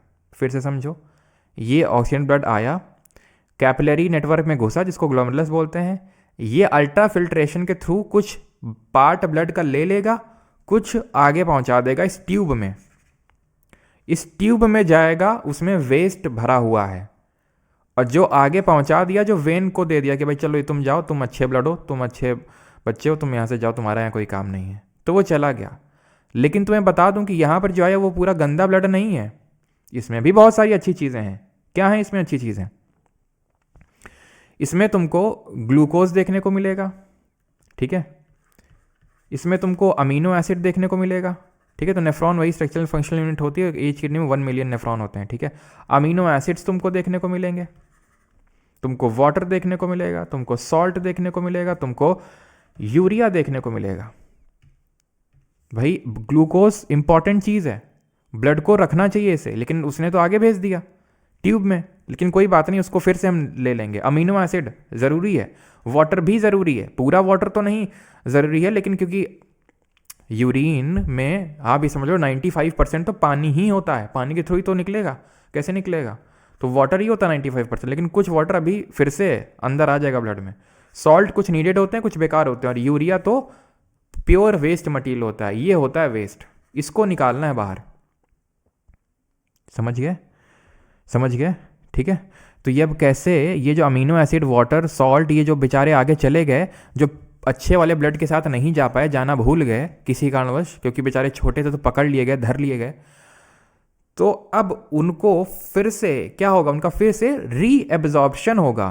कहाँ होगा? ये ट्यूब देख रहे हो, ये ट्यूब इतनी लंबी क्यों है, स्मॉल इंटेस्टाइन लंबी क्यों थी? कि पूरा फूड का एब्जॉर्प्शन हो जाए, एसिमिलेशन हो जाए, इसीलिए ये भी ट्यूब इतनी लंबी। और इसको सराउंड, इसको घेर के रखा है किसने? इसने। ये क्या है? वेन है। ये क्या करेगी? अगेन क्या करेगी? रीएब्जॉर्प्शन कर लेगी। बोलेगी कहाँ ले जा रहे हो? वो मेरे बंदे हैं। कौन?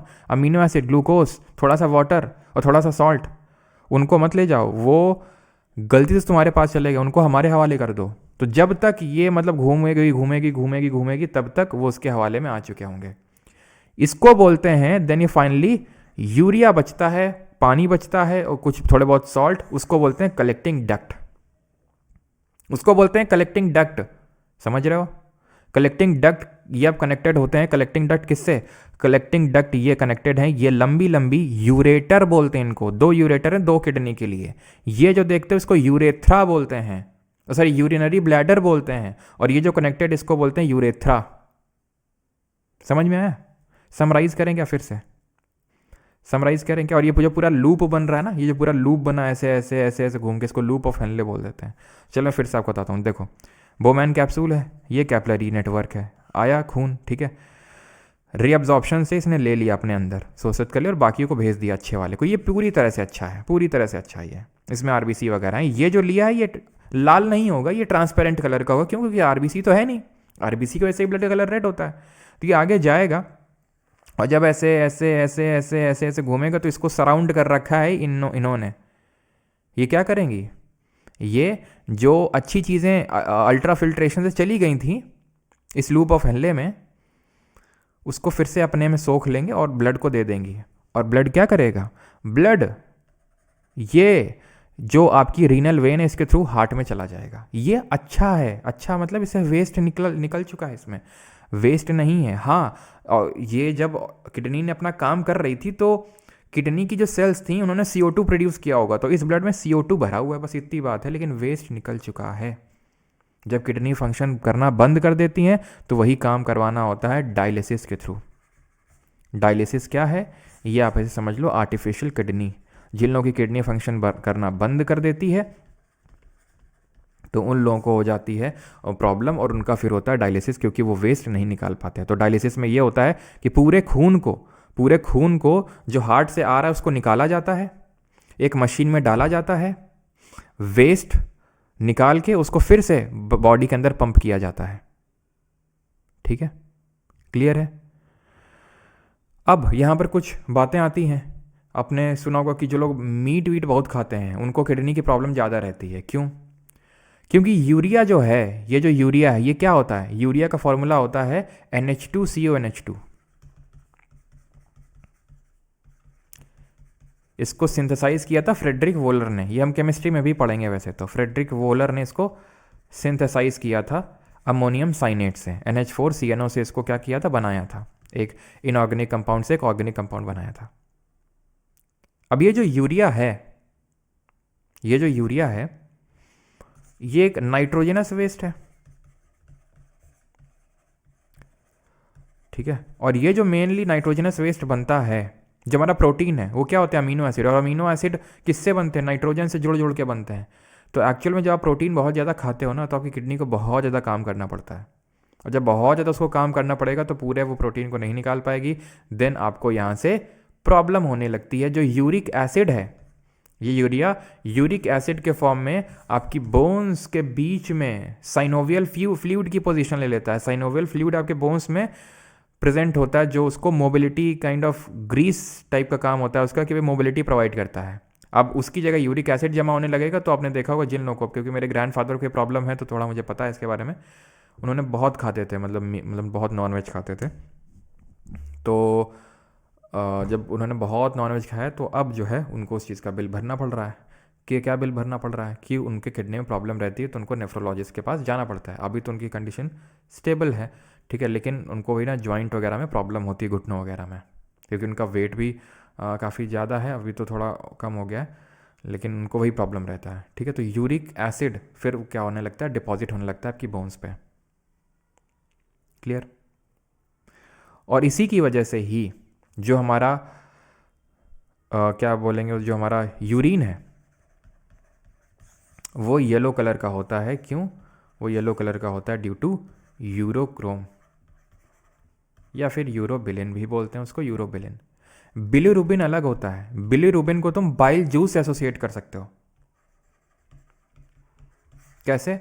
जो बाइल जूस कौन दे रहा था, जल्दी से बताओ। डाइजेस्टिव सिस्टम में हम लोगों ने पढ़ा था कि बाइल जूस देने का काम किसका था? लिवर का। लिवर बाइल जूस दे रहे थे, सेक्रीट कर रहे थे। स्टोर गॉल ब्लैडर में था, लेकिन सेक्रीट कौन कर रहा था? सेक्रीट लिवर कर रहा था। उस बाइल जूस में सिर्फ ये मत समझना कि लाइपेस होता है, फैट इमल्सिफिकेशन ऑफ फैट कर देता है, मीडियम को बेसिक बना देता है। सॉरी, लाइपेस तो पैनक्रियाटिक जूस में होता है, मतलब वो सिर्फ मीडियम को बेसिक बना देता है और इमल्सिफिकेशन ऑफ फैट कर देता है, नहीं, मतलब वो तो होता ही है, लेकिन उसके अलावा बाइल भी होता है, बिलिरुबिन भी होता है। बिलिरुबिन क्या है? तो बिलिरुबिन जो है आपका लिवर, जो वो भी एक्सक्रीटरी सिस्टम में इन्वॉल्व होता है। मेन तो किडनी होते हैं, लेकिन जो हमारा क्या बोलते हैं, जो लिवर है वो भी हमारा किस में इन्वॉल्व होता है? लिवर भी इन्वॉल्व होता है आपका एक्सक्रीटरी सिस्टम में। तो ये जो बिलिरुबिन है जब जाता है हमारी इंटेस्टाइन में, तो वेस्ट के थ्रू जो हमारा एनएस है उसके थ्रू निकलता है, तो जो हमारा सॉलिड वेस्ट निकलता है बॉडी का, ठीक है, जो यूरिन होता है वो तो येलो कलर होता है यूरोक्रोम की वजह से, लेकिन जो सॉलिड वेस्ट होता है उसका जो येलो कलर होता है, ठीक है, उसका जो येलो कलर होता है वो बिलिरुबिन की वजह से होता है। समझे आप इस चीज़ को? समझ में आई आपको ये बात? क्योंकि ये बिलिरुबिन क्या है, बिलिरुबिन एक्चुअली में बाइल जो सेक्रीट किया लिवर ने उसमें ये कंटेंट होता है। ठीक, क्लियर है इतनी चीज़ किस तरह से? अब यहाँ पर आप में से कुछ लोग पूछेंगे सर किडनी में स्टोन क्यों बनता है? किडनी स्टोन क्या चीज़ होती है? ठीक है, किडनी स्टोन क्या चीज़ होती है? What is kidney stone? तो किडनी स्टोन तब बनता है जब आप बहुत ज़्यादा पानी नहीं पीते हो। जब आप बहुत ज़्यादा पानी नहीं पियोगे तो जो सल्यूट का पार्टिकल है, अभी अच्छा केमिस्ट्री पढ़े नहीं आप लोग, तो ये समझ लो जो सॉलिड चीज़ है वो ज़्यादा बनेगी। जब वो सॉलिड चीज़ ज़्यादा बनेगी तो होगा क्या, वो किडनी में डिपॉजिट होने लगेगा आपका। किडनी में जब धीरे धीरे किडनी की वॉल्स में डिपॉजिट होने लगेगा तो वही किडनी स्टोन बन जाता है, जो कैल्शियम ऑक्जेलेट का बना होता है जब आप पानी वानी कम पीते हो। ठीक है, कैल्शियम ऑक्जेलेट का बनता है ये किडनी स्टोन। गॉल ब्लैडर में भी स्टोन बन जाता है। तो यहाँ पर किडनी में धीरे धीरे क्या होता है कि आपका स्टोन बनने लगता है, क्योंकि आपका जो वाटर का कंटेंट है वो काफ़ी कम है। जब वाटर का कंटेंट होगा कम, ठीक है, तो आपका जो किडनी है वो आपका जो सॉलिड पार्टिकल है उसी को चिपकाने लगेगी। तो कैल्शियम ऑक्जेलेट का ये किडनी स्टोन बना होता है। ठीक है, क्लियर है यहाँ तक सभी को सारी चीज़ें, कोई प्रॉब्लम?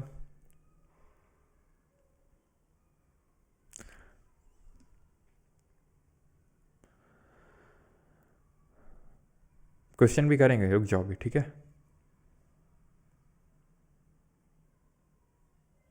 किडनी की आउटर लेयर इसको रीनल कॉर्टेक्स बोलते हैं। ठीक है, ये लिखा हुआ है ना जो कॉर्टेक्स, इसको रीनल कॉर्टेक्स बोलते हैं जो किडनी की आउटर लेयर होती है। जैसे प्लूरा होती है लंग्स की, पेरिकार्डियम होती है हार्ट की, तो इसकी आउटर लेयर होती है। उसकी हार्ट की मैंने बताई थी कि नहीं, पेरिकार्डियम, रीनल कॉर्टेक्स। ठीक है, मतलब एकदम ही अगर आउटर बात करोगे तो एक रीनल फेसिया भी होती है वैसे, दोनों नोट कर लो ऐसे तो। ठीक है, रीनल फेसिया के थोड़ा सा अंदर होती है रीनल कॉर्टेक्स। ठीक है, एकदम आउटर पूछेगा तो रीनल फेसिया हो जाएगा आपका। ठीक है, अगर ये ऑप्शन में ना हो तो रीनल कॉर्टेक्स होगा। राइट वाले नीचे होती, ना कि लेफ्ट वाली, क्योंकि उसको लिवर को पोजीशन देना होता है।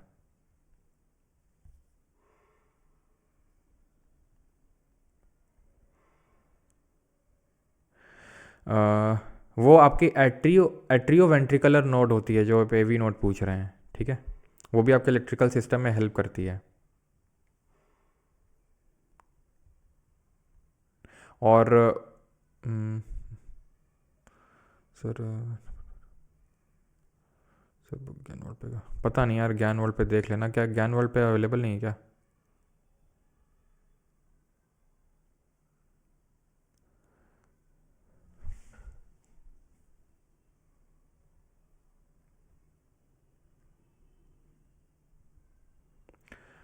पता नहीं यार मुझे, ये तो डायलिसिस के टाइम पे पानी कम पीने को क्यों बोलते हैं श्रेयसी दास, आई डोंट नो। ठीक है, पता नहीं है, ये तो नेफ्रोलॉजिस्ट ही बता पाएंगे। एग्जैक्ट रीज़न तो मुझे नहीं पता है। हाँ जी, जो सॉलिड वेस्ट निकलते हैं उसमें बिलिरुबिन होता है। नहीं नहीं, हमारी किडनी में फ्लेम सेल्स नहीं होती भाई चिरकुट जी, वो प्लेटी एलमेंथिस की फ्लेम सेल्स एक्सक्रीटरी ऑर्गन की तरह बिहेव करती हैं। सर आज आपका मूड ख़राब है क्या? अरे तो खैर मैं एक्टिंग तो नहीं कर सकता हूँ, है ना। सबको अच्छे होने की, क्योंकि ऑब्वियस से बात उतना अच्छा तो फील नहीं कर रहा हूँ, क्योंकि चैनल एक उड़ चुका है ना। पिछले पहले चैनल वही बनाया था 7 साल पहले, आज से लगभग 7-8 साल हो गए तब बनाया था। और वो जब चैनल आपका चला जाए, आप सोचो आपका बच्चा है, ठीक है, 7 साल का, और उसकी डेथ हो गई वो एकदम से, या फिर डेथ ना हो के हम बोल सकते हैं कि वो मिल नहीं रहा, खो गया है, तो आप खुश तो नहीं होंगे।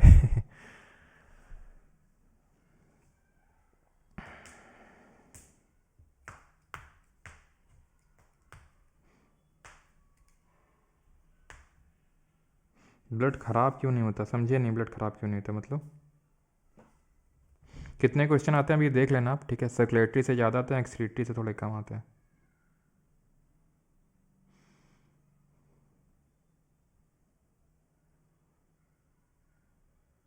सर इसकी आर्म्स खान कहाँ है, बॉडी किसकी? अच्छा, फिगर में है। चलो क्वेश्चन करो। स्टोर नहीं होता जिनका बाइल वो निकल जाता है गॉल ब्लैडर, मैंने पिछले लेक्चर में बताया था। सर पेस मेकर हैक भी हो जाता है, ये तो हम पहली बार सुन रहे हैं। तुम जय से, क्या नाम है तुम्हारा, एक सेकंड, जय सैनी, एकदम अतरंगी क्वेश्चन पूछते हो डेली, है ना। In the human body blood flows through a process of double circulation, which one of the following statement is true in this regard. तो ध्यान रखिएगा, जो ये पूरा प्रोसेस है, ये जो पूरा प्रोसेस मैंने आपको पढ़ाया था यहाँ पे, ये जो पूरा प्रोसेस है हमारा, ठीक है, पूरे प्रोसेस को ध्यान रखना डबल सर्कुलेशन बोलते हैं, ठीक है, डबल सर्कुलेशन बोला जाता है इसको। ये पूरा ये ब्लड आ रहा है, लंग्स तक जा रहा है, लंग्स के थ्रू डिफरेंट बॉडी, मतलब लंग्स के थ्रू हार्ट में, एंड देन हार्ट से डिफरेंट बॉडी पार्ट्स में जा रहा है, इसको हम पूरा डबल सर्कुलेशन बोलते हैं। तो बड़ा आसान है, अगर हम नीचे से स्टार्ट करें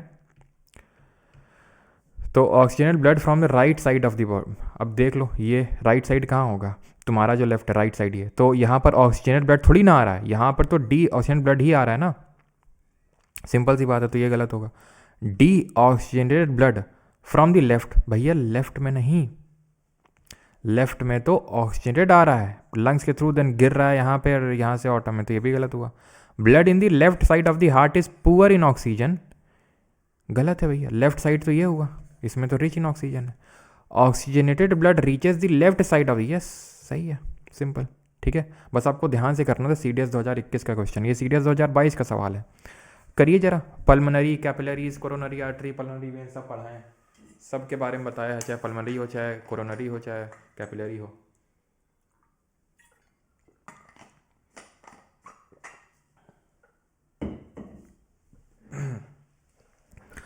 अब पल्मनरी शब्द आगे लगा है, मतलब लंग्स से लेना देना है, लंग्स से लेना देना है। लंग्स कहाँ पे, लंग्स यहाँ पे है, ठीक है, तो यानी ए का 1 होगा या तो 4 होगा। अब आर्टरी है तो हार्ट से लंग में जा रहा होगा ब्लड, हार्ट से लंग में जा रहा होगा, हार्ट से लंग में जा रहा होगा, चौथा।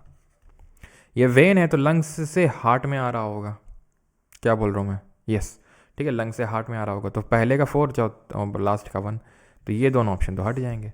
कोरोनरी आर्टरी मैंने वो बताई थी, वो आपकी आर्टरी होती है जो ब्लड, जो हार्ट की मसल्स, जो कार्डियक मसल्स होती हैं, 3 टाइप की मसल्स ऐसे पढ़ाई थी, स्केलेटल, स्मूथ और कार्डियक, तो उनको देती है ये ब्लड। समझ में आया वो जो कोरोनरी आर्टरी डिजीज मैंने आपको बताई थी, कोरोनरी आर्टरी डिजीज, जिसकी वजह से आपको हार्ट अटैक आता है, ठीक है, तो ये 2 होगा, यानी कि ऑप्शन नंबर ए आंसर हो जाएगा, सी का 2 है। कैपिलरीज क्या है, कैपिलरीज कनेक्शन है आर्टरी और वेन के बीच में, ये भी हम लोगों ने पढ़ा था, क्वेश्चन हो गया, सीडीएस 2023। द ब्लड प्रेशर यानी BP of a normal human being is 120/80 mmHg, these number represent the blood pressure at, बताओ, है ना, सिस्टोल, डायस्टोल, लब, डप, कुछ याद आया, ये सिस्टोल है, इससे ज़्यादा होगा तो हाई बीपी, ठीक है। सर बुक बहुत कॉस्टली है, विवेक पांडे, यस कॉस्टली तो है Vivek, I would agree to that, हाँ, carry muscle too, thank you Assam 123। चलो, तो यहाँ पर मैंने आपको क्या बताया था, कौन कॉन्ट्रैक्ट और रिलैक्स कर रहा है, भाई वेंट्रिकल्स ही, ये आपकी थी राइट वेंट्रिकल, ये थी लेफ्ट वेंट्रिकल, ये कॉन्ट्रैक्ट करेगी एकदम से तो किसको देगी, लंग्स को, ये एकदम कॉन्ट्रैक्ट करेगी तो किसको देगी, आर्टरी को, तो ventricle relax, contraction and ventricle relaxation होता है, ठीक है, तो ऑप्शन नंबर ए यहाँ पर would be the correct answer, ठीक है। अगला सवाल देखो, अगला सवाल है आपका ये, लेफ्ट राइट स्लीपिंग प्रॉब्लम, मतलब तो कोरोनरी आर्टरी की ऑपरेशन होता है क्या हार्ट अटैक आने पर, बिल्कुल होता है, सर्जरी होती है।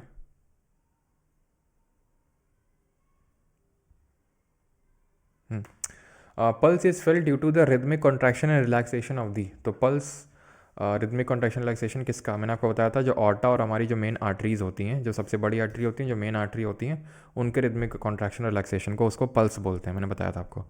Arteries are the blood vessels which, तो आर्टरी क्या होती हैं, जो ऑक्सीजनेटेड ब्लड को कैरी करती हैं, and let me tell you, they do not have a thin wall, they have thick walls. क्यों थिक होती होंगी, क्योंकि भाई आर्टरीज ऑक्सीजनेटेड ब्लड को कैरी कर रही हैं और ऑक्सीजनेटेड ब्लड को पंप किया जाता है,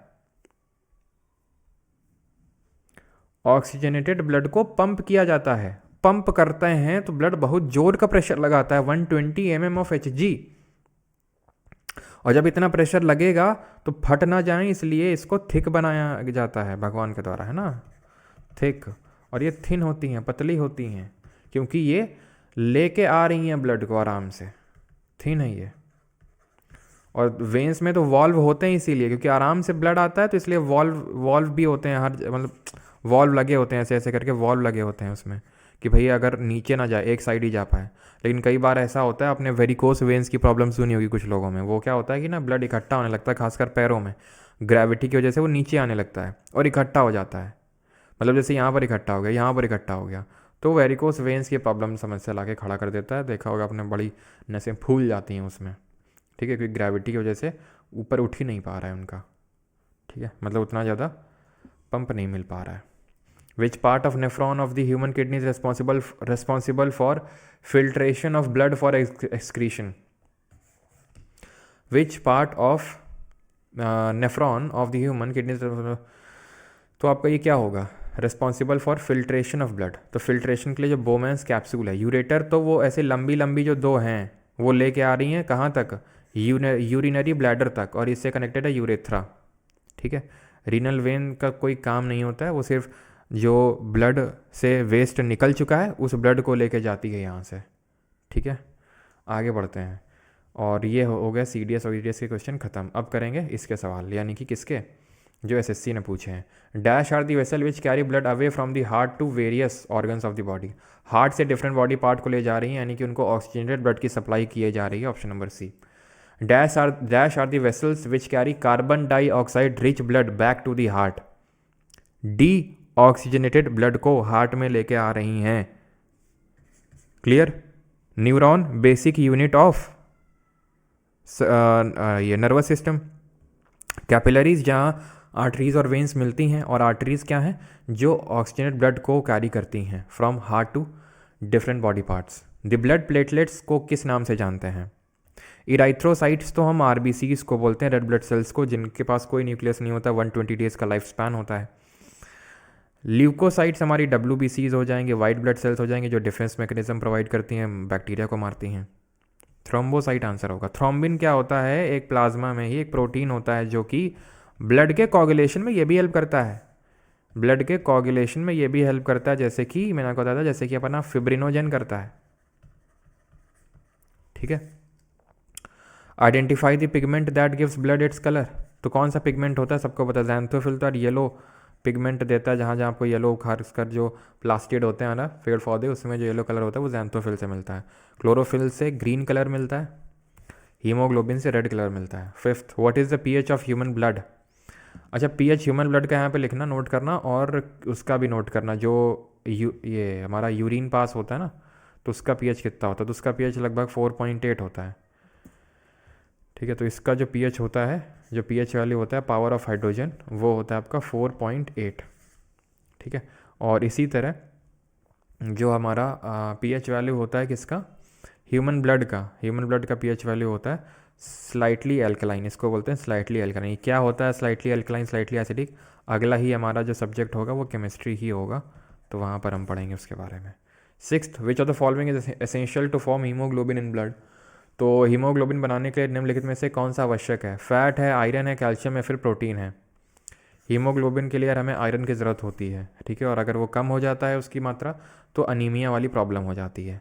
which of the following is not a type of blood cell made by the bone marrow. तो बोन मैरो में आपके RBC भी बनती हैं, WBC भी बनती हैं, और प्लेटलेट्स यानी इराइथ्रोसाइट, ल्यूकोसाइट और थ्रोम्बोसाइट तीनों बनती हैं। बनती नहीं है तो osteoclast. Osteo is a root word for bone. तो जो बोन में जो सेल्स बनती हैं, जो नई बोन के फॉर्मेशन में हेल्प करती है, जो बोन के टिश्यूज़ होते हैं, तो उसको बोलते हैं ऑस्टियोक्लास्ट।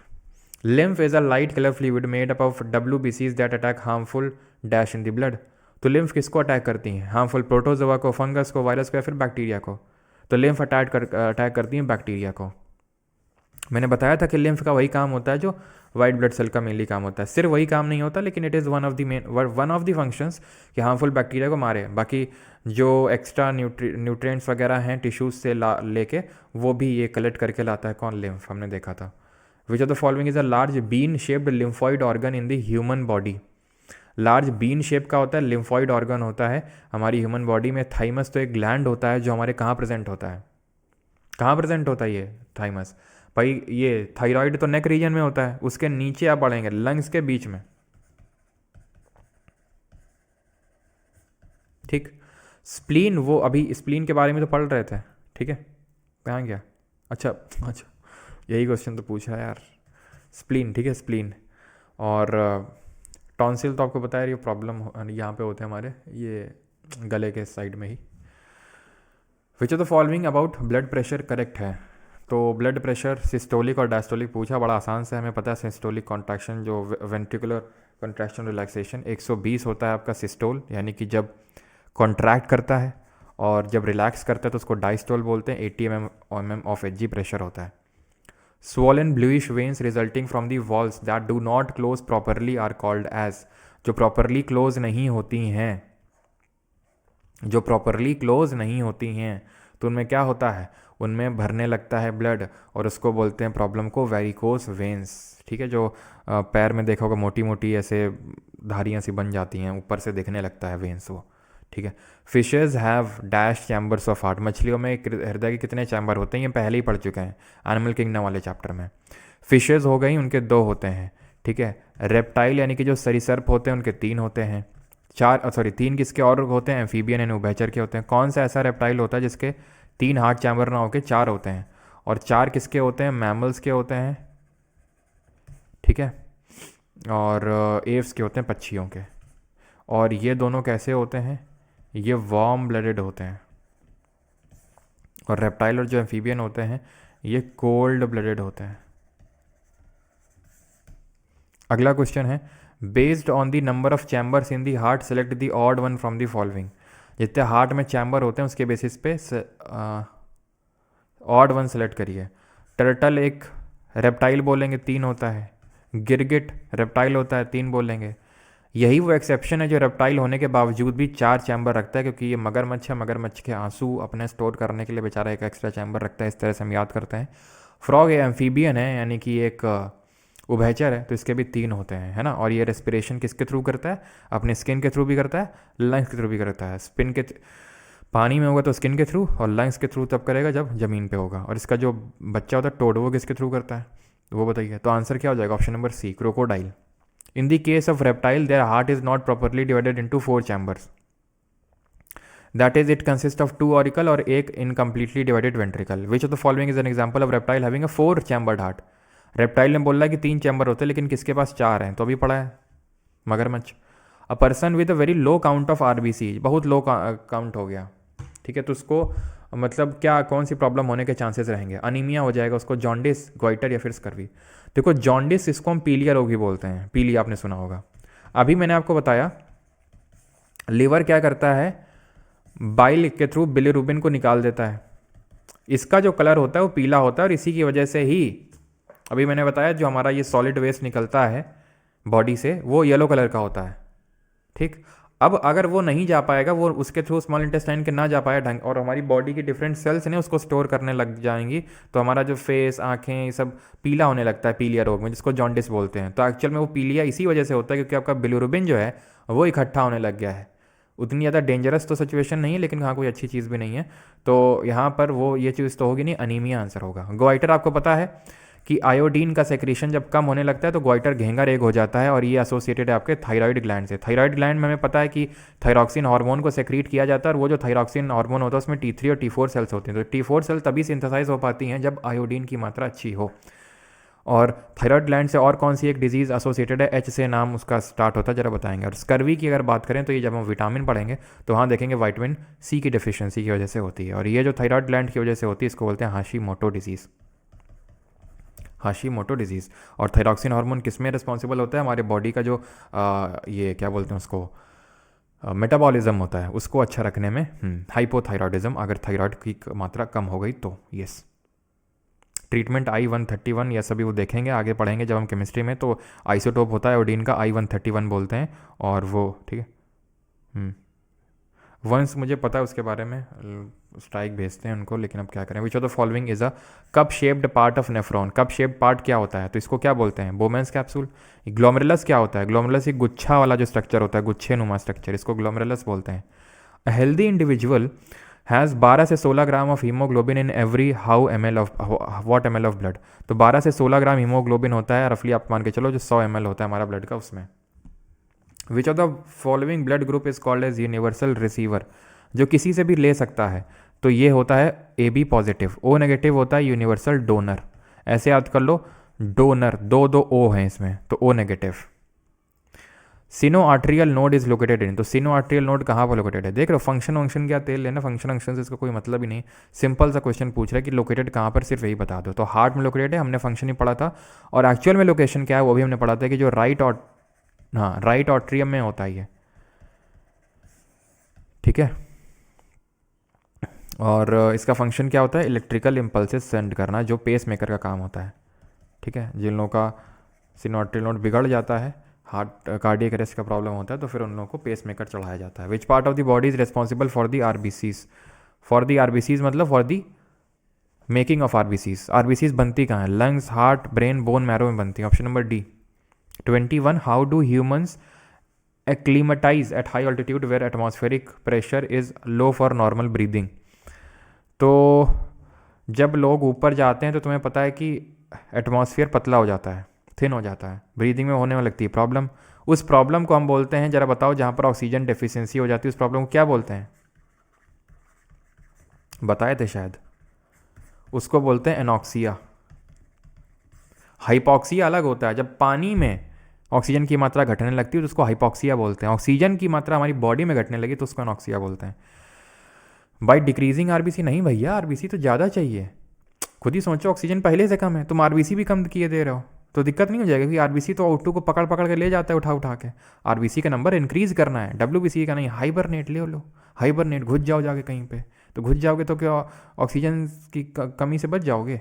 तो बाय इंक्रीजिंग द आरबीसी का production, decreasing the binding affinity of haemoglobin and increasing the breathing rate.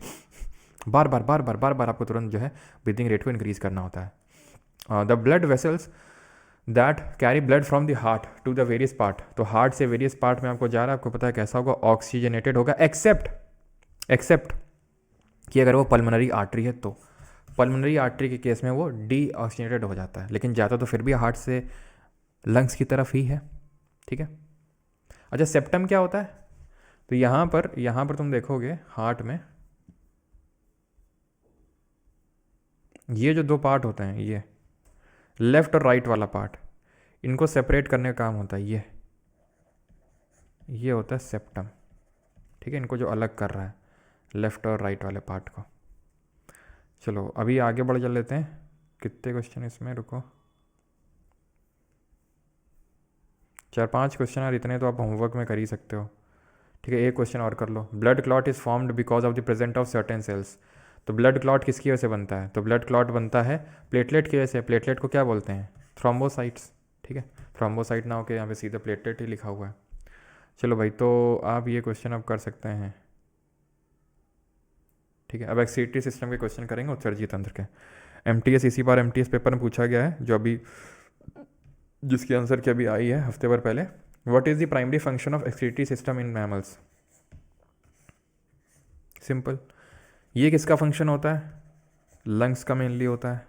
Digestion किसका फंक्शन होता है, मेनली स्टमक और इंटेस्टाइन्स इन्वॉल्व होती हैं। रिप्रोडक्शन वो तो हम देख ही चुके हैं, ठीक है।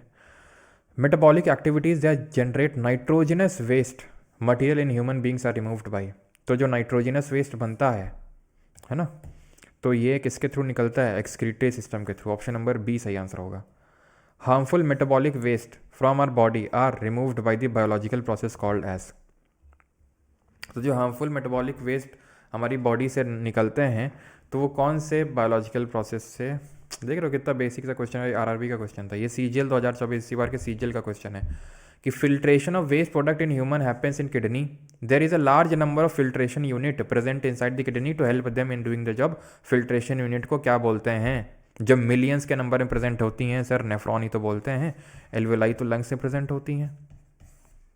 बोमैन कैप्सूल, तो वो जो नेफ्रॉन का ये इस तरह का ये कटोरा लाइक स्ट्रक्चर होता है, इसको बोमैन्स कैप्सूल बोलते हैं, यहाँ पे ट्यूब लगी होती है, राइट। तो nephrons will be the correct answer. Nephron is the filtration unit, the basic unit of the kidney. What is specialised excretory cell found in platyhelminthes, कर चुके हैं क्वेश्चन को कि प्लैटिहेल्मिन्थस जो होता है, जो हमारे फ्लैटफॉर्म्स होते हैं, जरा कमेंट है बताओ इन कितनी जर्म लेयर्स होती हैं, यानी डिप्लो होते हैं कि ट्रिप्लो होते हैं, ये सीलोमेट होते हैं क्या सीलोमेट होते हैं, बॉडी का मतलब सिमेट्री कैसा होता है, वो सारी चीज़ें। तो फैट नहीं, फ्लेम सेल होती हैं, ठीक है। स्टेम सेल तो हमारी ह्यूमन बॉडी में ही होती हैं। स्पॉन्ज सेल पॉरीफेरा में होती हैं, पॉरीफेरा में। स्टिंगिंग सेल होती हैं सिलेंट्रेट या फिर निडेरिया में। प्लैटिहेल्मिन्थस कैसे याद किया था, पोकोसिटी मतलब पॉरीफेरा, सिलेंट्रेट और Ctenophora.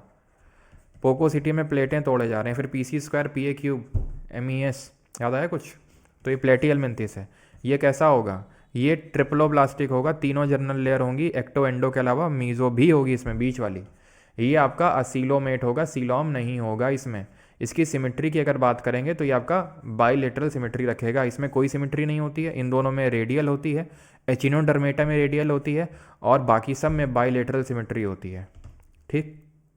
Dash is the structural and functional, बार बार वही क्वेश्चन है, बताने की ज़रूरत है नहीं। ठीक है, नेफ्रॉन ही होगा। कॉर्टेक्स बाहरी वाला भाग होता है, ठीक है, आउटर पार्ट होता है किडनी का, और मेडुला जो होता है वो इनर पार्ट होता है किडनी का।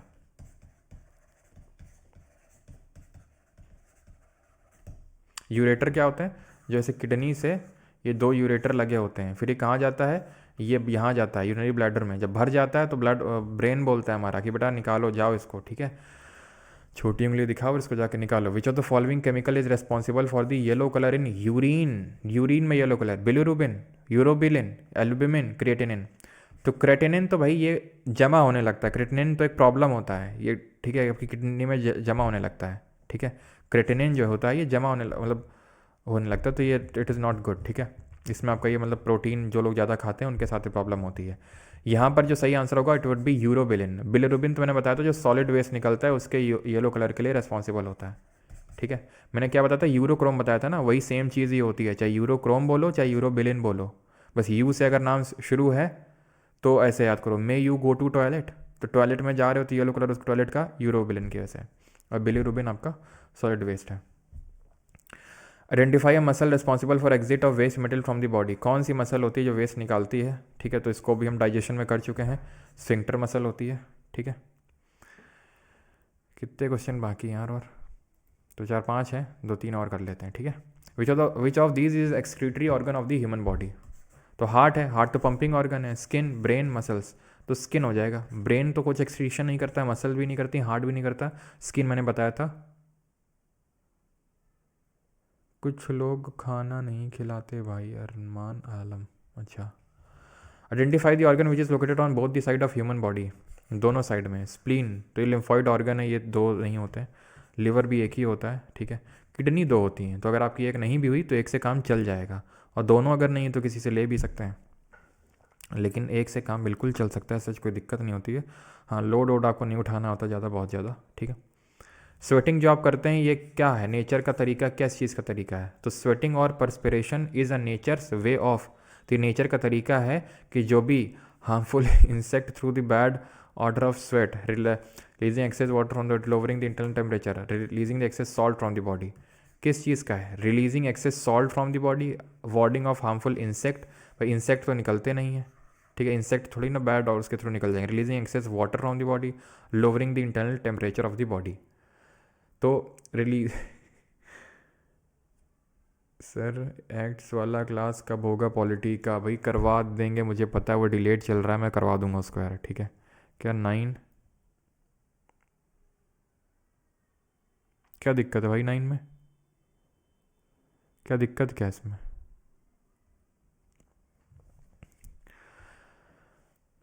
ठीक है, तो बी तो होगा नहीं, रिलीजिंग एक्सेस वाटर, मेन होगा इसका releasing excess salt from the body, जो एक्सेस सॉल्ट होते हैं। ठीक है, आखिरी क्वेश्चन है, with regard to kidney and its function which of the following statement is not correct. Biology के बचे हैं 3 लेक्चर, 3 और बाकी हैं। एक में करना है प्लांट का न्यूट्रिशन वगैरह, एक डिजीज़ेस बाकी है, और एक मिसलेनियस वाला बाकी है। तो 3 से मैक्सिमम 4, लेकिन 3 नहीं बाकी हैं। और शायद मंडे को क्लास नहीं होगी, जैसा भी होगा मैं आपको बता दूंगा, इसी वजह से मैंने आज रख ली, शायद मंडे को ना हो पाए क्लास। ठीक है, मंडे को, बाकी तो मैं आपको बता दूंगा, आई एम नॉट 100% श्योर, हो सकता है हो भी, लेकिन मैं आपको पहले बता दिया इसी वजह से कि अगर ना हो तो ये नहीं कि सर बताए नहीं थे। तो with regard to kidney and its function, they maintain water balance and expel metabolic waste. Reptile have which of the following is not correct, reptiles have more nephron than birds, each nephron has 2 part glomerulus, ये सही है आपका। देर basic, ये सही है आपका। दे maintain water balance, बिल्कुल सही है। मेटाबॉलिक वेस्ट निकालते हैं, वाटर बैलेंस को भी मेंटेन करने का काम किडनी का ही होता है। दे maintain water balance also. Reptile के ज़्यादा नेफ्रॉन नहीं होते हैं बर्ड्स के पास ज़्यादा नेफ्रॉन्स होते हैं रेप्टाइल से। ठीक है, आप ये 2-3-4 क्वेश्चंस करेंगे जो कि आपको पीपीटी में पीडीएफ में मिल जाएंगे, जो कि आपको प्राइवेट टेलीग्राम ग्रुप में दे दी जाती है पीडीएफ। ठीक है,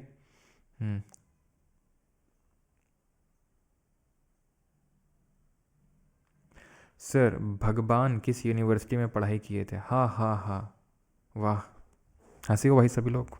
अक्षय कुमार वाली हंसी, जोक मारा किसी ने। भगवान ने किस यूनिवर्सिटी से पढ़ाई करी थी? चलो भाई, तो जो रिकॉर्डिंग है लेक्चर्स की और जो पीडीएफ वगैरह हैं, हैंड रिटन नोट्स हैं, वो सब आपको यहाँ पर मिल जाएंगे एप्लीकेशन में। तो आप अगर बैच में एनरोल हो, बाकी ये व्हाट्सएप नंबर है, मेरा नंबर नहीं है, ठीक है? तो इसमें आप उसी हिसाब से अपनी जो क्वेरीज हैं वो पूछ सकते हैं।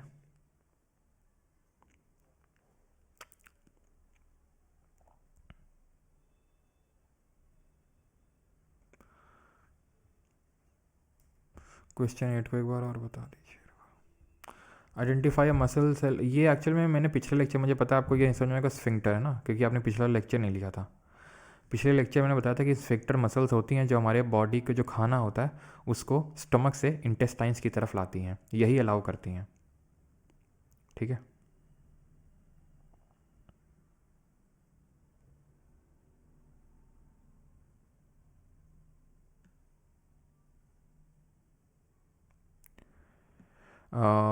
यस, हो सकता है, ठीक है। हम्म, फिर वही, ज़्यादा पानी पियोगे तो फिर डाइल्यूशन की प्रॉब्लम होने लगती है, ज़्यादा पानी आ जाएगा तो फिर, है ना? Rear blood group, rear blood group ये क्या होता है, मतलब क्या पूछ रहे हो? Rear blood group, rare blood group होता होगा शायद जो आप पूछना चाह रहे हो। ए बी नेगेटिव थोड़ा रेयर होता है, लेकिन ये रियर तो पहली बार सुन रहे हैं।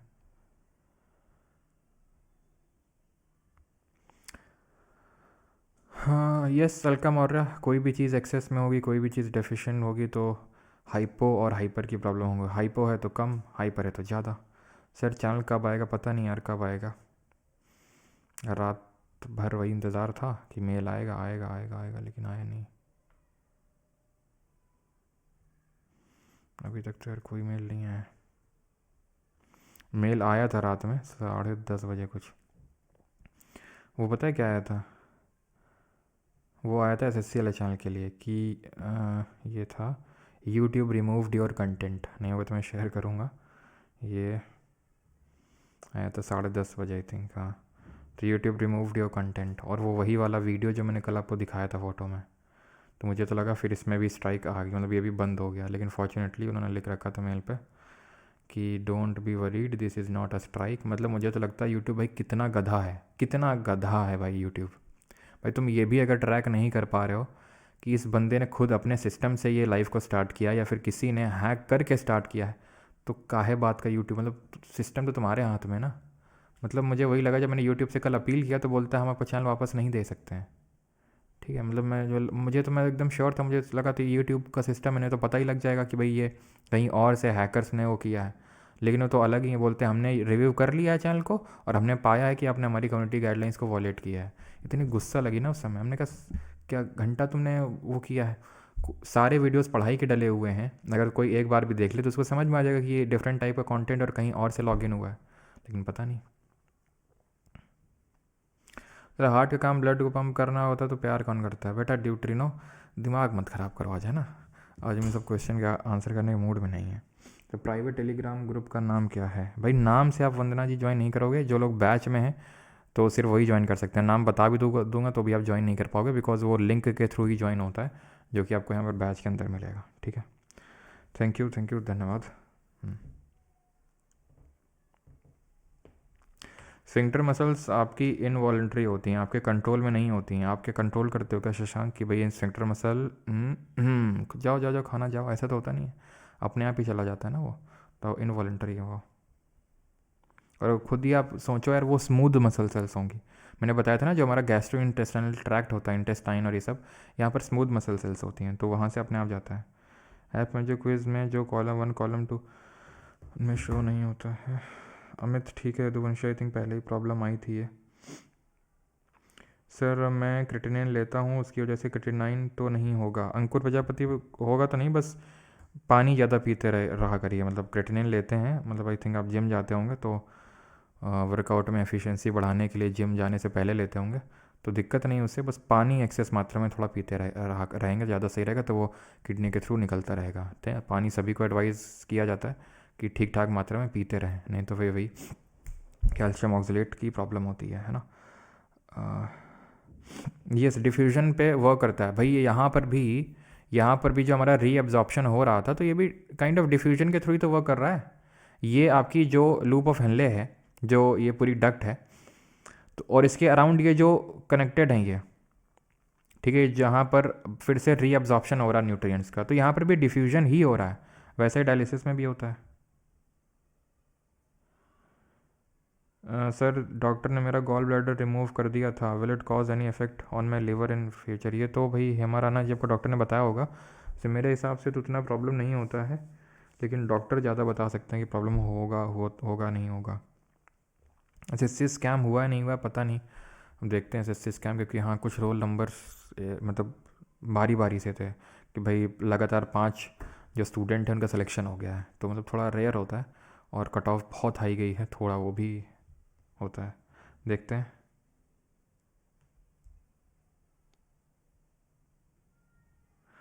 चलो भाई, thank you thank you thank you thank you thank you.